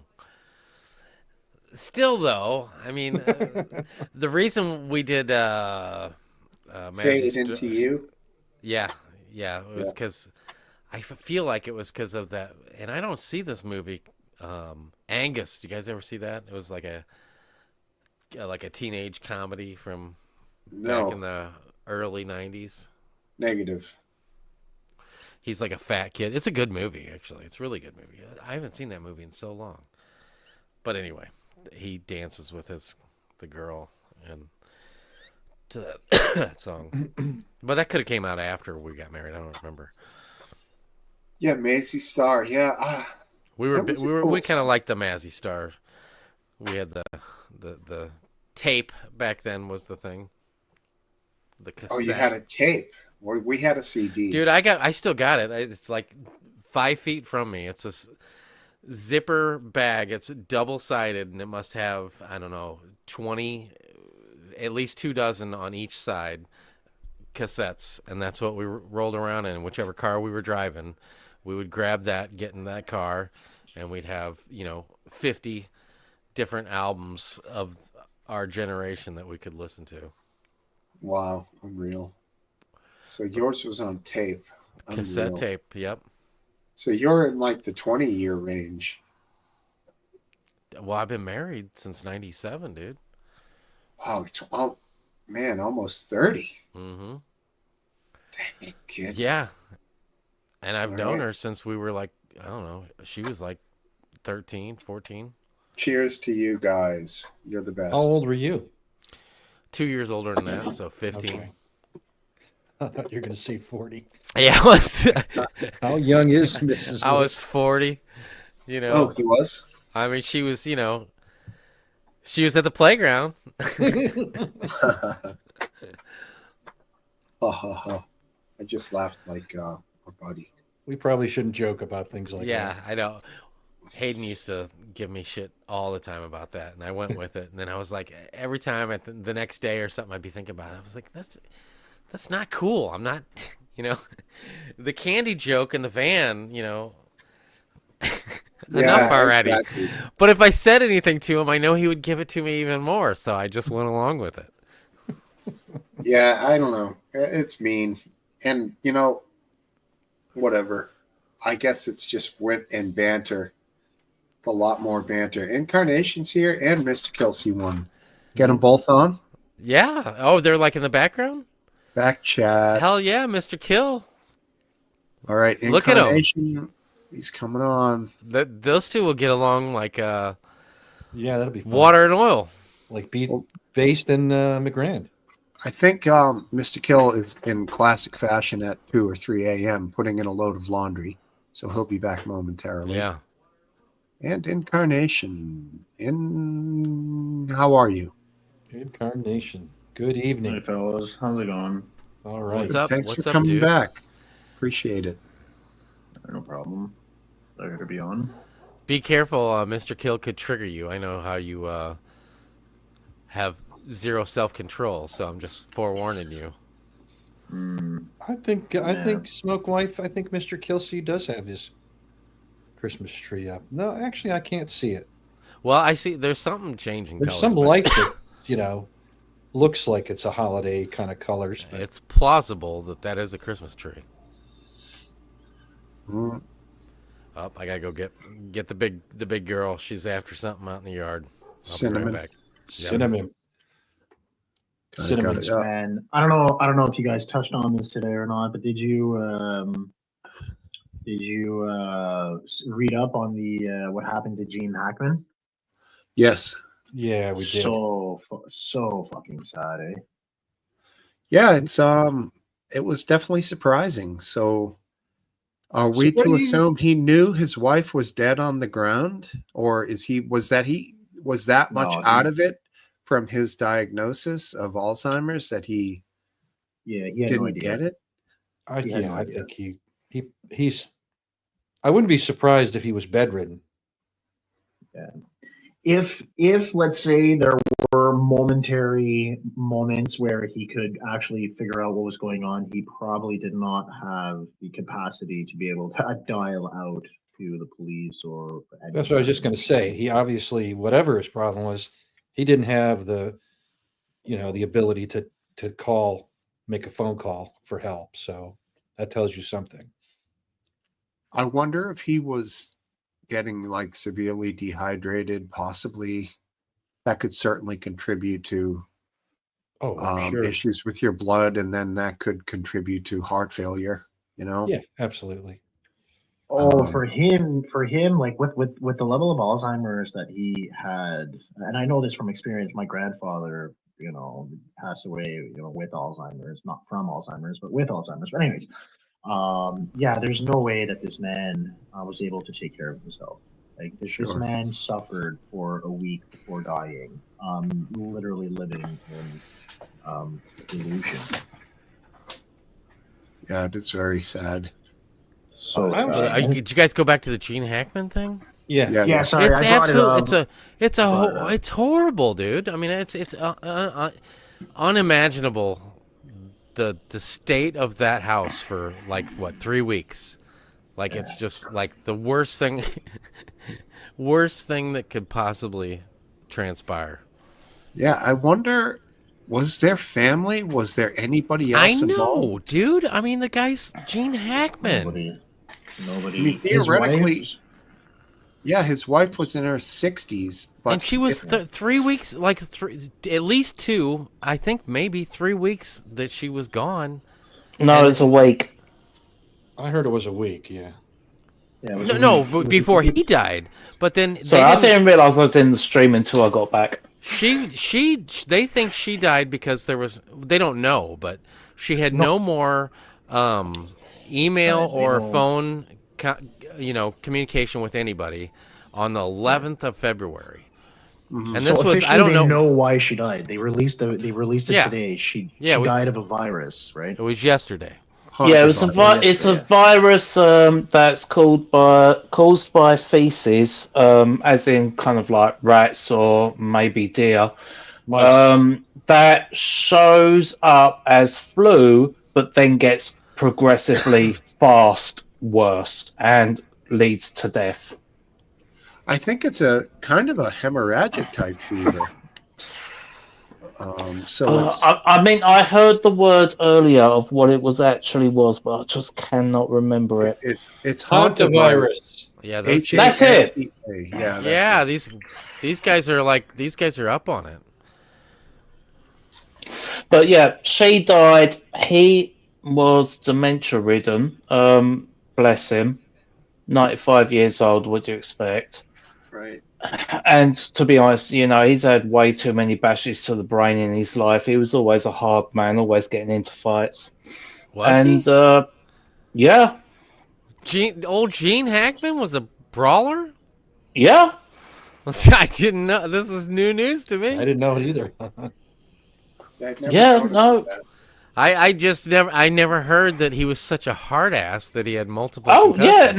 no. He wasn't just a hard ass to work with. He was a hard ass actually just out there. Yeah, I didn't know that.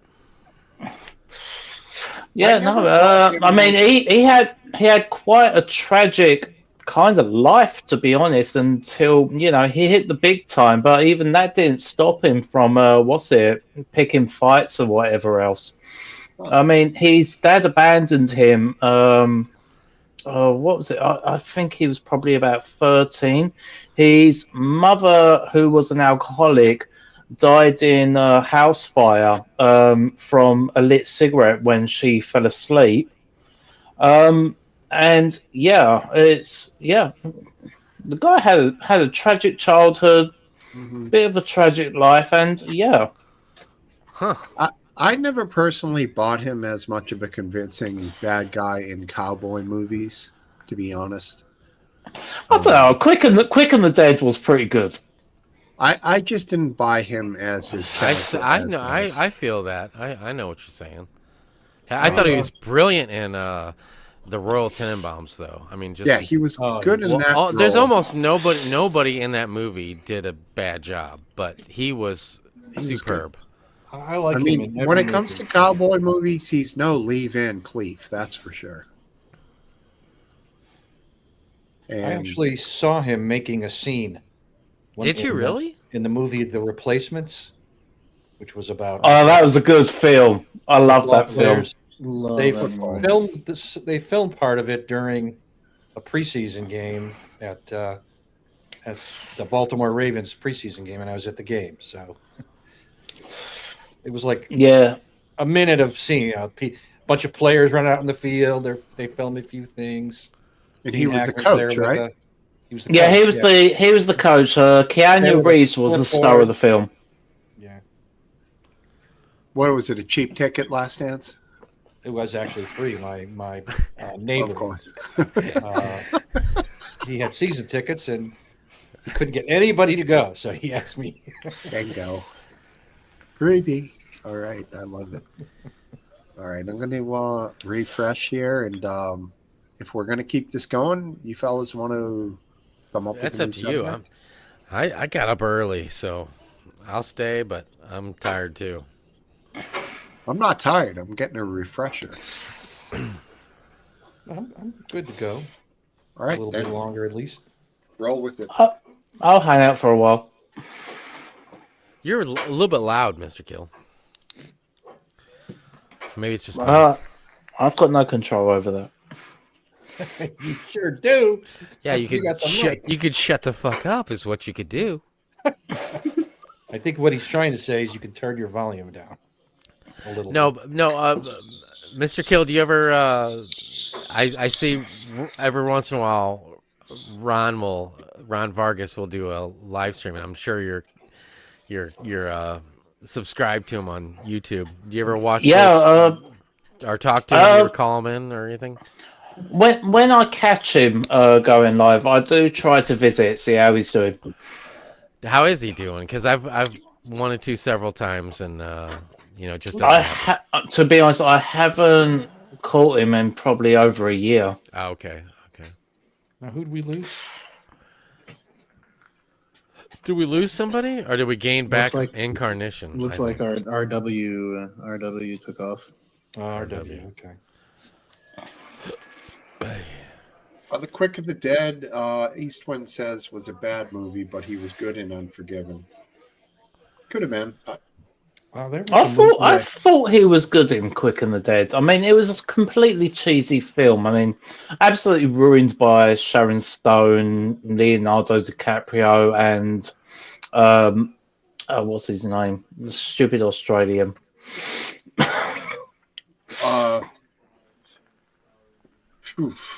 There's a lot of them. Yeah, because I can't remember. Every last one of them. Wait, is he dead or is he alive? He's alive. He Hemsworth? Is it Hemsworth, the dude that was banging no, Sarah? wasn't No, this is long. Hemsworth. Yeah, he would have been like 10. The star of A Beautiful Mind. Oh, Russell Gladiator. Crowe. Gladiator. Yeah, Russell- Gladiator. Yeah, He's Australian? yeah, he's Australian. I Russell thought he was- Scottish. Scottish, yeah. I thought no, he's Australian because he was in Romper Stomper. No, I think he's a. Let's look it up. You're- Let's the Google Yeah, yeah. machine. Let's go just to the argue. We Google don't want to machine. look it up. Nah. He's all right. I thought he I'm was. gonna. all right. I'm even though I didn't think he was Australian. I'm gonna have to go with Mr. Kill because he's so much closer to the situation. And What do you mean, like- I have. Graphically? Well, you would think that they're all one and the same, so you would think he would know. Oh, you know? no. He is cool. No, I am not a criminal that was sent to a foreign far land. New Zealand. Crowe. New Zealand. You guys are both wrong. Russell Crowe was born in Wellington, New Zealand, but he grew up primarily in Sydney. He holds dual citizenship That's Australia. in Oh, New Zealand and Australia. I mean, I would And have he to lean towards Identifies Mr. strongly Kilsey with being right. Australia, where he spent most of his life. Yeah. Definitely, Killer gets that one. definitely not Scottish. Yeah, Good we job, gotta- Mr. Good job, Mr. Kill. Even if it was just New Zealand, Yeah. Yes. nearly Australia. Yeah. it's only 1,000 miles away. Yeah, well, it's better than what? How many thousands for Scotland? So I don't know, we'll 12. give them that. Big one. New Zealand. Oh, that's it, Russell Crowe. Yeah. Oh wow, you just got that. Okay. New Zealand kind of went through a crazy period after that horrible shooting that happened there. They basically gave up all of their firearms. Yeah. 100%. Yeah, that's kind of planned. But I'm not going to go into that. Lost incarnation, man. I just can't believe that country just went and said, okay, we'll give them all up for one bad guy. I don't really get it, man. I don't know. Thank God for the Constitution, right? Did they actually have a choice? I think I it was don't know. Christchurch was the name of the town. Of course, everyone knows that. Christchurch. Yeah. That's when they gave up all their weapons. So it's a recent thing. Yeah, Jacinda. Well, I mean, Ardern was yeah, the but Prime Minister's you name. say they gave up all their weapons. Were they given a choice? I don't know. Yeah, I mean, because if they said that in the United States, I mean, if they said kind of like Texas has chosen to give up all their weapons, it's kind of like, hang on, did you ask the citizens? well, the citizens could have fought back. By voting out. And would the media actually cover that? It wouldn't matter. No, but probably not. Yeah, the media's going to cover it. If people are going to tune in to buy advertising, of course the media would cover it. Well, I don't know. You're talking about silly. you're- That's silly talk. You're I mean, Like, you're you're talking, talking like- about, yeah, but you're talking like you're you're talking about your media that still says very fine people. I don't care what you're talking. I don't care whose media you're talking about. Well, I mean, I'm not going to say for all countries, but this country, yeah, like you're talking. My media, Wait, you're my saying media that there's lies some all the higher time. there's some higher power that's gonna make the Oh, media do no, something. you said that. No, that's what you're saying. That's what I'm asking you if you're Well, saying. we're talking about New Zealand, right?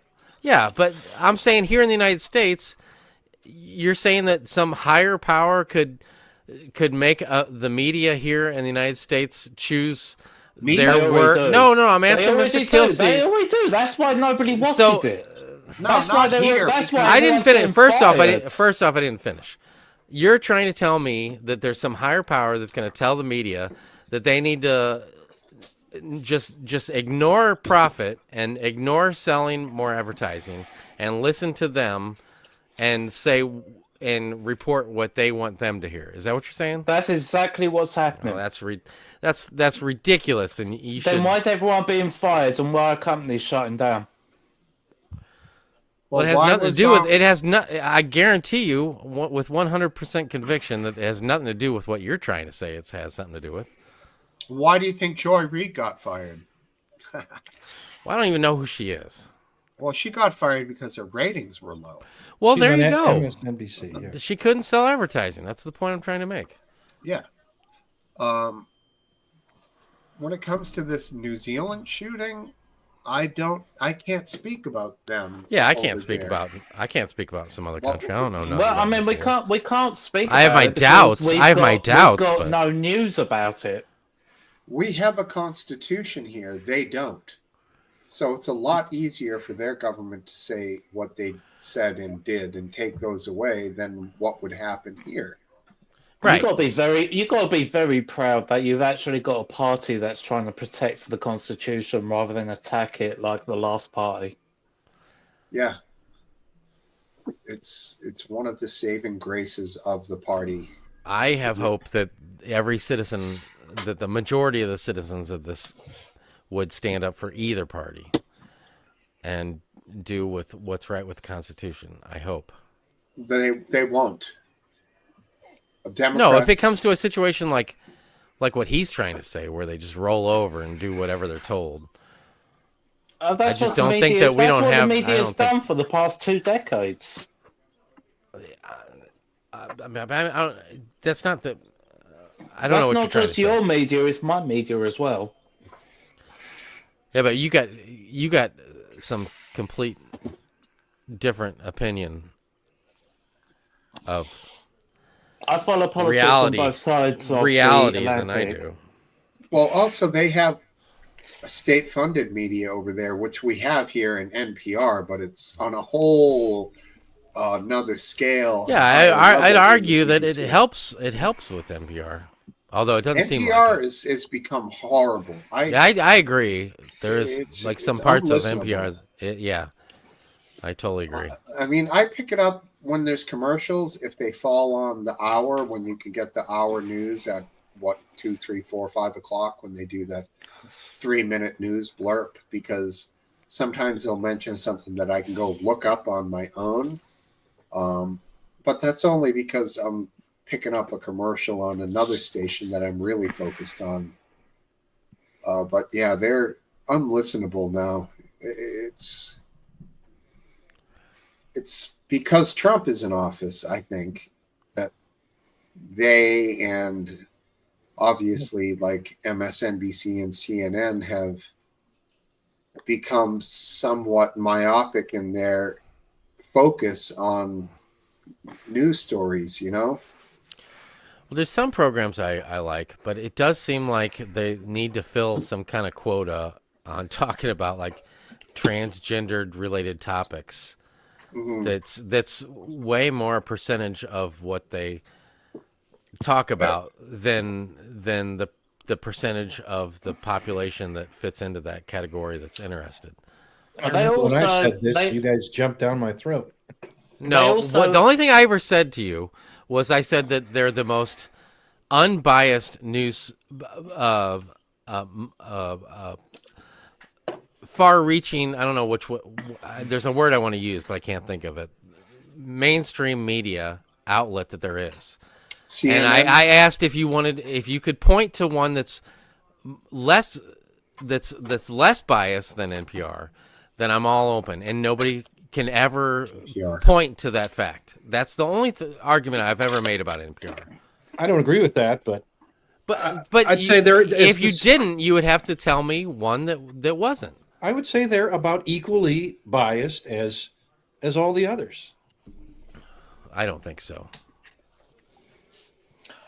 I mean, there's also the fact that after Trump lost the 2020 election, Project I think it was Project Veritas actually got one of the news guys actually admitting that their next big step was climate change, and that's all they talked about. Well, apart from how great Biden is doing for 4 years. Mm-hmm.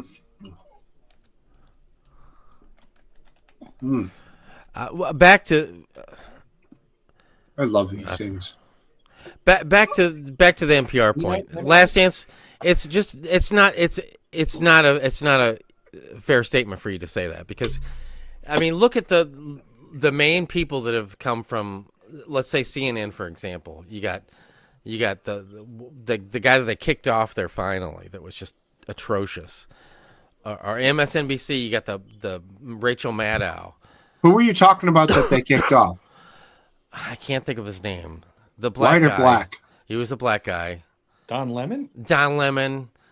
I mean, even what about Cuomo? he wasn't. Cuomo got himself kicked He was off. he was bad, but I wouldn't say he was as bad. You know, and you go to any of the, if you go to Fox, you can name. You know, What about Brett Baier? that guy doesn't seem too bad. I don't think that guy seems all that bad. The Schmirkonish, I don't think he seems too bad. But you got He's on like CNN. I don't know that guy. I don't know Smith. Yeah, you never see him. You got the guys on mainstream. You know who is it? You know, I don't even know who it would be, but you'd have to tell David me. Muir. But none of those you could not tell me one person on NPR that just sits up there and just spews hate about the opposition from the second they get on to the second they leave. And there's nobody on NPR that's like that. You know, NPR tries to, no, there's not. There's not somebody that sits there and just spews, you know, just blatant, you know, hate towards the opposition like any of the primetime people on any of the mainstream. I don't care if you go to Fox or if you go to, you know, CNN or MSNBC. There's nobody on NPR that's like that.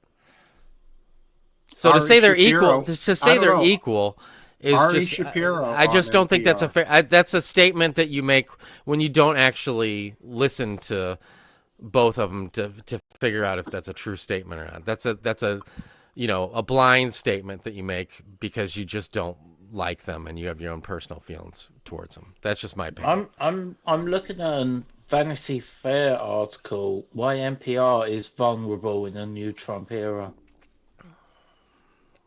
Because they could figure out some way to not fund them. I think they would still survive. But they would probably be less likely. I think that it's helpful that they are supported by. Oh, they're now asking because for my they're money.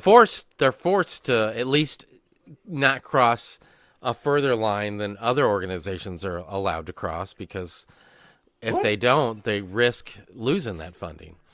Well, I mean, they can't get money through advertising through viewers. They're now asking for my money direct. Well, yeah.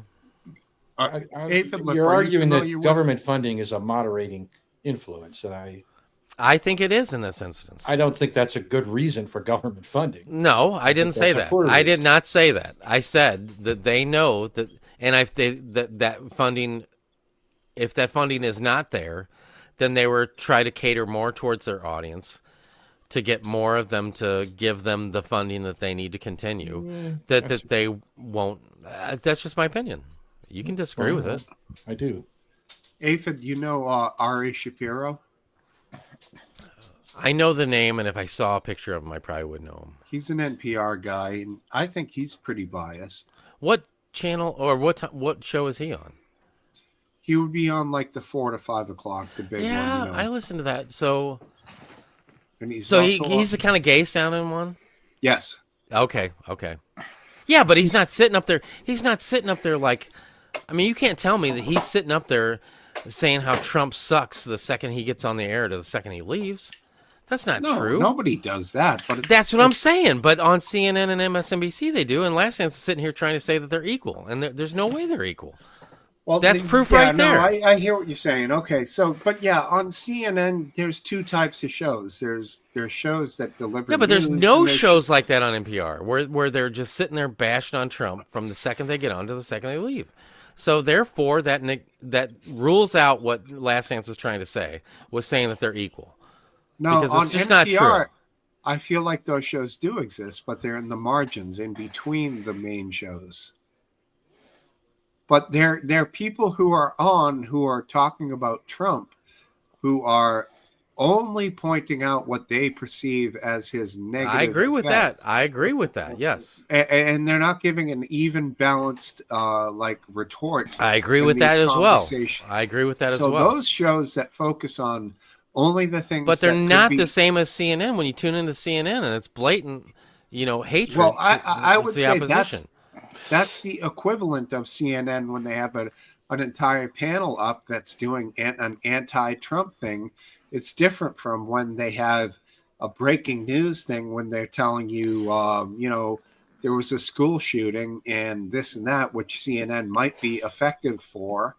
Well, as opposed to when they have 5 people on screen and they're all talking negatively about the Republicans. I think you have to be able to separate the two. I think CNN does that, and I think NPR does the equivalency on the radio of that negative panel. But they both do deliver like cogent news stories, in time news stories. But I think they both are guilty of having biased panels, as well as Fox. I got a question. Did Elon do a Nazi salute? Originally I said no way. No, I think he did. What's your I reasoning mean, behind that? I know Bannon did do a Nazi salute, but that was to troll. I've had, now 2 more months of watching Elon trolling and how much he loves trolling. So I think that was just his juvenile way of trolling, trolling the libs. To be honest, what's that? I mean, I've watched the clip, and yeah, no, he was just throwing his heart out there. Yeah, I mean- I can't, I'll be honest. What's the difference? How can you tell the difference? But that's just my guess. Whereas before I said I did guess he wasn't. Well, I mean, a Nazi salute would be that, whereas he was that. That's Okay. Luckily, your hand is out of the screen, so it's perfect. You can do that all night long. No, Like I said, the eighth he and was it seems fist equivalent clenched. to me. He was fist clenched, hitting his chest, and then out. Whereas Nazi salute is like that and then out. I mean, honestly, I don't think he was, because I hope that he would see. For example, I was looking at some photographs the other day of one of them happened to be a prisoner from I believe it was Buchenwald, Auschwitz, pointing out to some of his liberators the more ruthless guards, so that the liberators could treat them accordingly.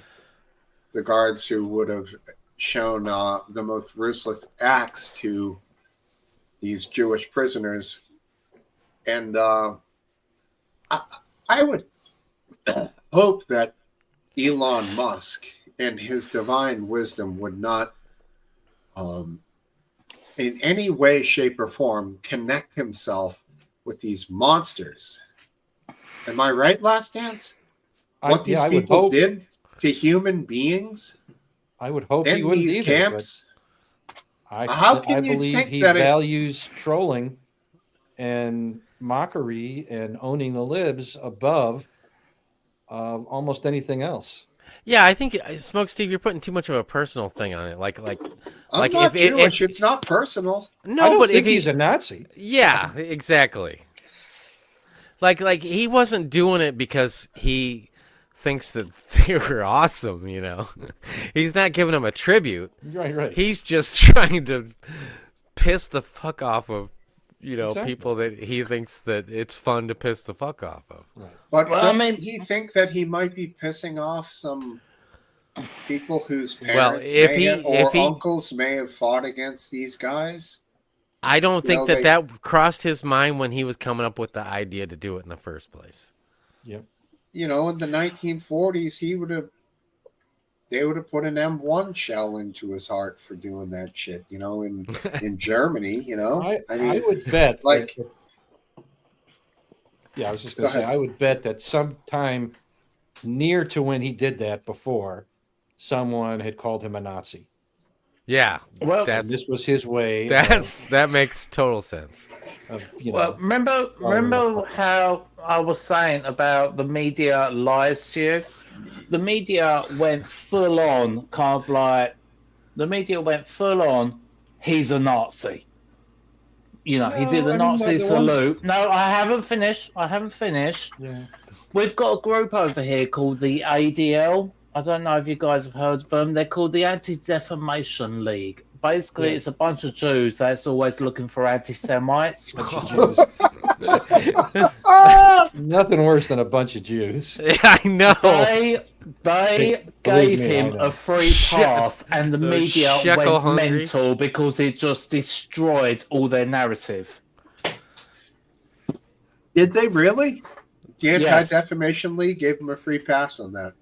What do you think about that They last said, dance? They said, no, it's not a Nazi salute. As an insider, I don't feel bound by the ADL.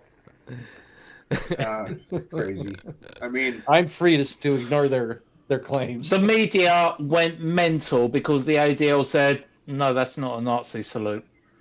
so your theory, Last Dance, as you sit here right now, is to say that you think he was trolling and actually meant it as that salute, a Nazi salute. That's my guess. Yes. Wow. I The Anti-Defamation League disagrees with you. don't think he would do That's their that. mistake. Did you change your mind, Last Dance? That's their mistake. Last Dance, I don't think he would do that as a troll. I think that's too far. Yeah, but he doesn't. I hear you. He's the only one he has to answer to know if he was doing it as a troll or not, and that's worth it to him. Yeah, I mean, I don't see it. I mean, it's He can deny it to his mother till the day she dies. It's He too does- close to the fringe characteristics of some of the groups that we're talking about here in the United States that are trying to destabilize our culture, our government, and the structure of our society.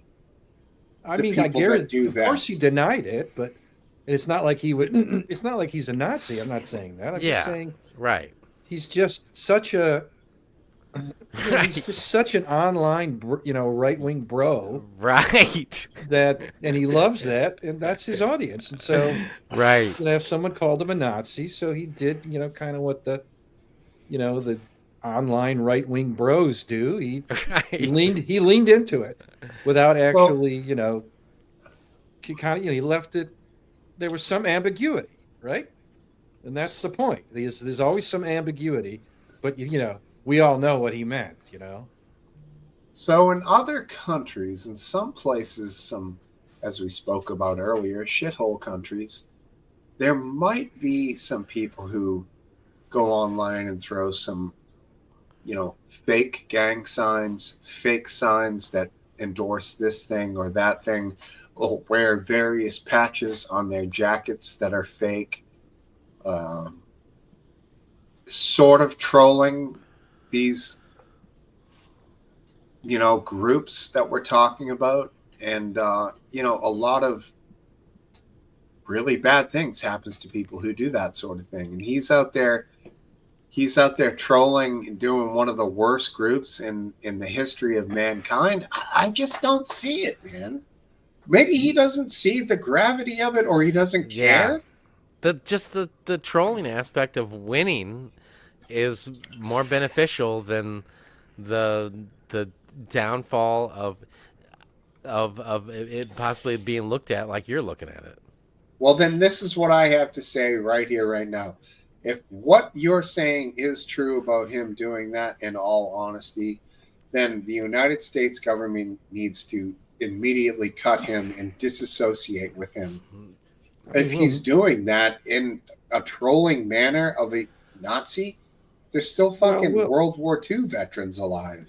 We'll never know because he'll never admit that's what he was Right, doing. exactly. And there's always some ambiguity. It's not like he came out in a Nazi uniform and did it. You're right. That he's a smart guy, so there Yeah, was always some ambiguity. he weighed the options. Now, I'm not saying I totally am on board with Last Dance's theory, but I think it's totally plausible that he's Well, even absolutely I correct. say it's my guess. I'm not Yeah, Do you- I think it just as possibly could have been. He seemed extremely awkward when he was given that speech, and he was overwhelmed with whatever emotions in that moment. Overexcited. overwrought So- is the other.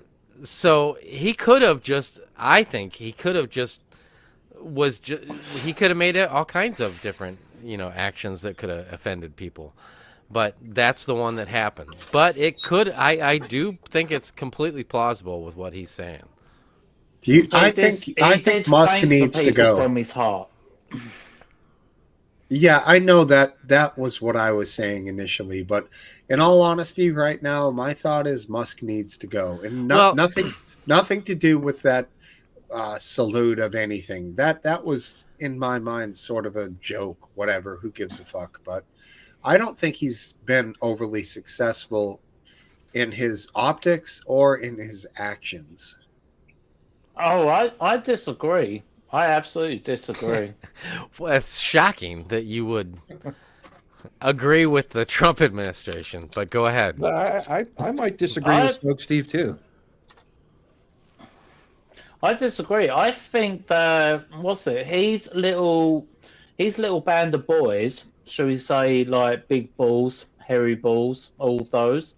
I honestly think they are uncovering way too much that the deep state did not want to be found out. The deep state.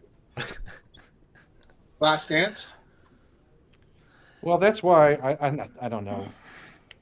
I'm not sure I would put it in those words. I think I understand Deep what state, yes, we hear Mr. you. Kilsey is saying, and I actually agree with him in many ways. But that is the reason why I don't want Musk to go away. I think, as I've said, I think the government spending, the debt issue is a crisis, and so I want someone to, and as many people as possible to work on that issue. And he's, I believe even with all his idiocy, he's a net positive to that effort, which is, I think, critical. Oh, the guy is But- amazing. I guess what it comes down to for me is, as I spoke about earlier on in the pub, I don't mind the cutting. I don't mind the firings.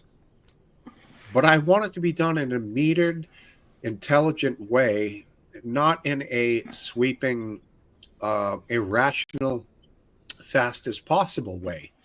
I want to get rid of the waste where there is waste and retain the value of people who are good at their jobs and not lose one when we lose the other. And I feel like we're losing some of the good ones here when we're losing maybe the bad ones.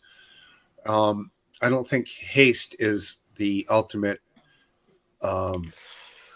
factor here as much as, thoroughness is in finding what the waste is and getting rid of it. I don't think it's a immediate situation, Last Dance. Cut, fire, fire, fire, I don't know when there'll be another chance. I think of it as the last chance to get spending under control. But Yen, do you agree at all that very competent and valuable people to certain agencies are definitely going to be fired? Yeah, I feel that is unavoidable, and But I people think have also been rehired. it's correctable, but it's unavoidable to a certain extent. And the press, who is hostile to this, is going to find every one of those and highlight their story. So, Right. Well, I mean, that's no different from either side. that's right. It's no different. It's what you would expect. So Right. I'm not as troubled by what I hear. I'm a little troubled by it, mostly because when he makes the cuts, he goes on X and trolls about it instead Right. of treating it like the serious crisis that I think it is.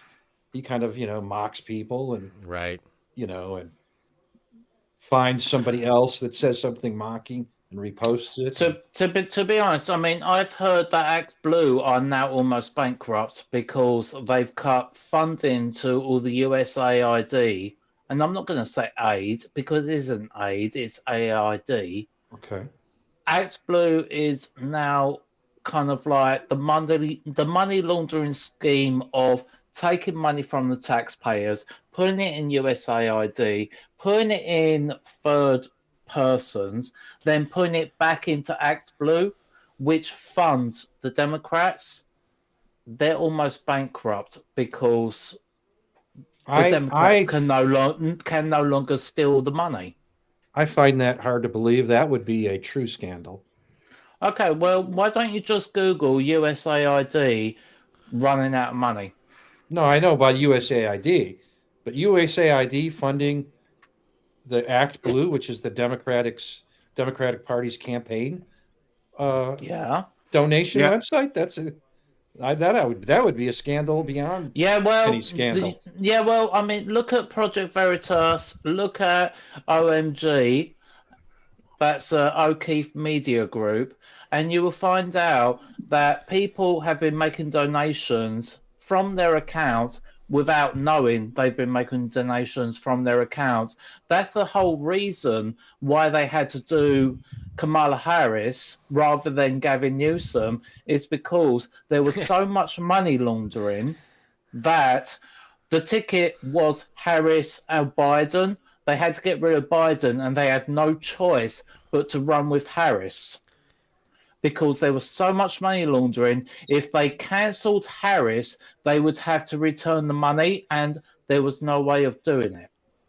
I gotta say, I can't make all that fit together in my mind. What does money laundering have to do with Harris or Biden? I mean, why is Harris a better choice Okay. for money They laundering than Biden? they had so much money for their campaigns during the campaign through Act Blue. But the problem was Act Blue was money laundering taxpayers' money through USAID, going through third parties, going back to Act Blue. The Yeah, I haven't. problem they had is when they got rid of Biden after a disastrous debate with Donald Trump, they had to run Harris because that's who the money was donated to. It was donated to Biden and Harris. Harris was such a disaster. That's why they lost. But if they didn't run Harris, they would have to put the money back into people's accounts because that's not what they paid for. But the problem was they were using people's accounts to donate to the Democrat Party. Yeah, I'm hearing two different things here. It looks like Act Blue admitted to illegally taking donations from untraceable gift cards. Act Blue is essentially, they've got people jumping ship in the agency. What they're doing is illegal. They're taking illegal foreign donations, like a laundering scheme. Yeah, I'm trying to figure out the USAID connection. That's what I can't understand. The USAID connection is the USAID was donating to third parties, and the third parties were taking half and sending the other half back to Act Blue, and Act Blue were using that to use party signed up members to donate it straight back to the Democrat Party. Well, that would be an earth-shattering scandal. So I would love to. If you look up any OMG or Veritas, you will find out they have been on doorsteps and ask, "Did you donate 13 times yesterday?"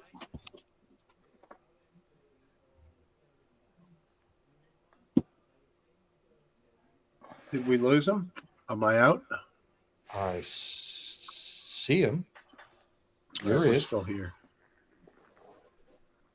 All right. This is a good pub, y'all. What do you say? We going to keep this going? Well, I'd like to keep it going until Aphid Lip comes back into the picture. Just to say bye. It's a shame I miss Based Welshman. I like Based. Based is good. He's a good man. He's a good man. He was chilled out tonight. Tonight was a good mellow pub. We had Noelle. She was wonderful.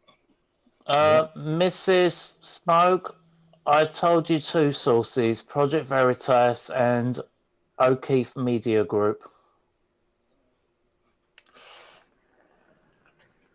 Alrighty, here we go. We're waiting for Aphid to come back. There he is. All right, Aphid. You leaving? What up, buddy? I think I we're think- going to shut this I thing think down. so. All right. Good to hear. Good pub. Good talking to you, especially Aphid Lip. Oh, it's good last dance. Some pubs you don't get a word in edgewise. And That's true. It's just me looking at you, wishing I could talk to you. But Mhm. last two weeks have been pretty good. And, Yeah, Well, was I nice probably won't pub. be. I probably won't be here next week. Mrs. Lip's 50th birthday is going to be celebrated Oh, this man. week, Oh, next Oh, coming bless week. her. happy So- birthday, Mrs. Lip. Yeah, so we'll be. I think we might do a little celebration Saturday night. Oh yeah. Enjoy. Going away at all, or just keeping it nearby? What's that? You going away, or just keeping it nearby? I can't. I don't think she's watching, but I can't say. Okay, All right. I understand. So good to Heading see you down. guys. It'll be a couple weeks before I see you again. All right, well, All tell right, us all buddy. about it in 2 Enjoy. weeks. All right, we'll Have see a you wonderful guys. night. Take it easy. Take Peace. Peace. See ya. Thanks always, Smokesteve, for setting this up and running got it like a boss. Hey, you'll have a great week. You too, man. Take All right, care. Take care, Mr. Kelsey. Yeah, sure. Sorry. Yeah. Have a good night, guys. I was just typing in the chat. No problem. See you, man. All right. You know, it's been a lovely night. Paka just showed up. What up, Paka? Hey, you know what, Paka? If you're looking for a late night stream to check out Anticorp. Also goes by the name Scum TV on YouTube. Super nice guy. Paka, thanks for being here. English Bottle Cap. RW, you're the best. Mr. Kelsey 1, you were wonderful. Last Dance, Aphid Lip, love you guys, man. You're the best. Base Welshman, awesome. Joelle, I think that was your name. You were here earlier. You were great. Wonderful. Please come back. Everybody else who has been here tonight, East One Farms. What's going on, dog? I'm just going to scroll back till the scroll stops. You've all been great. I'm a vegan. Hello. Thanks for being here, and thanks for taking care of my buddy Last Dance. You're all a pleasure. And as usual, the pub would be nothing without all of you there in the chat, here on screen, and all of the above. You all are great. We don't have a ton here, you know. We don't have like 100, 1,000. We've got 10 or 15 or 20. I wish it was more, but I don't put much effort into this whole thing. But I try to put something into it. The fact that you guys still show up, and girls, ladies, it really is nice. And I do really appreciate every one of you very much. We all have different opinions. The reason I continue to do this thing is because I feel like we can come together here and we can talk. We can be friends. We can argue. We can be enemies. I don't really care. But we can all be here. We can all be present. We can be accounted for. We can have a place to go. And I appreciate all of you very much. Until next week, peace Be well. Take care.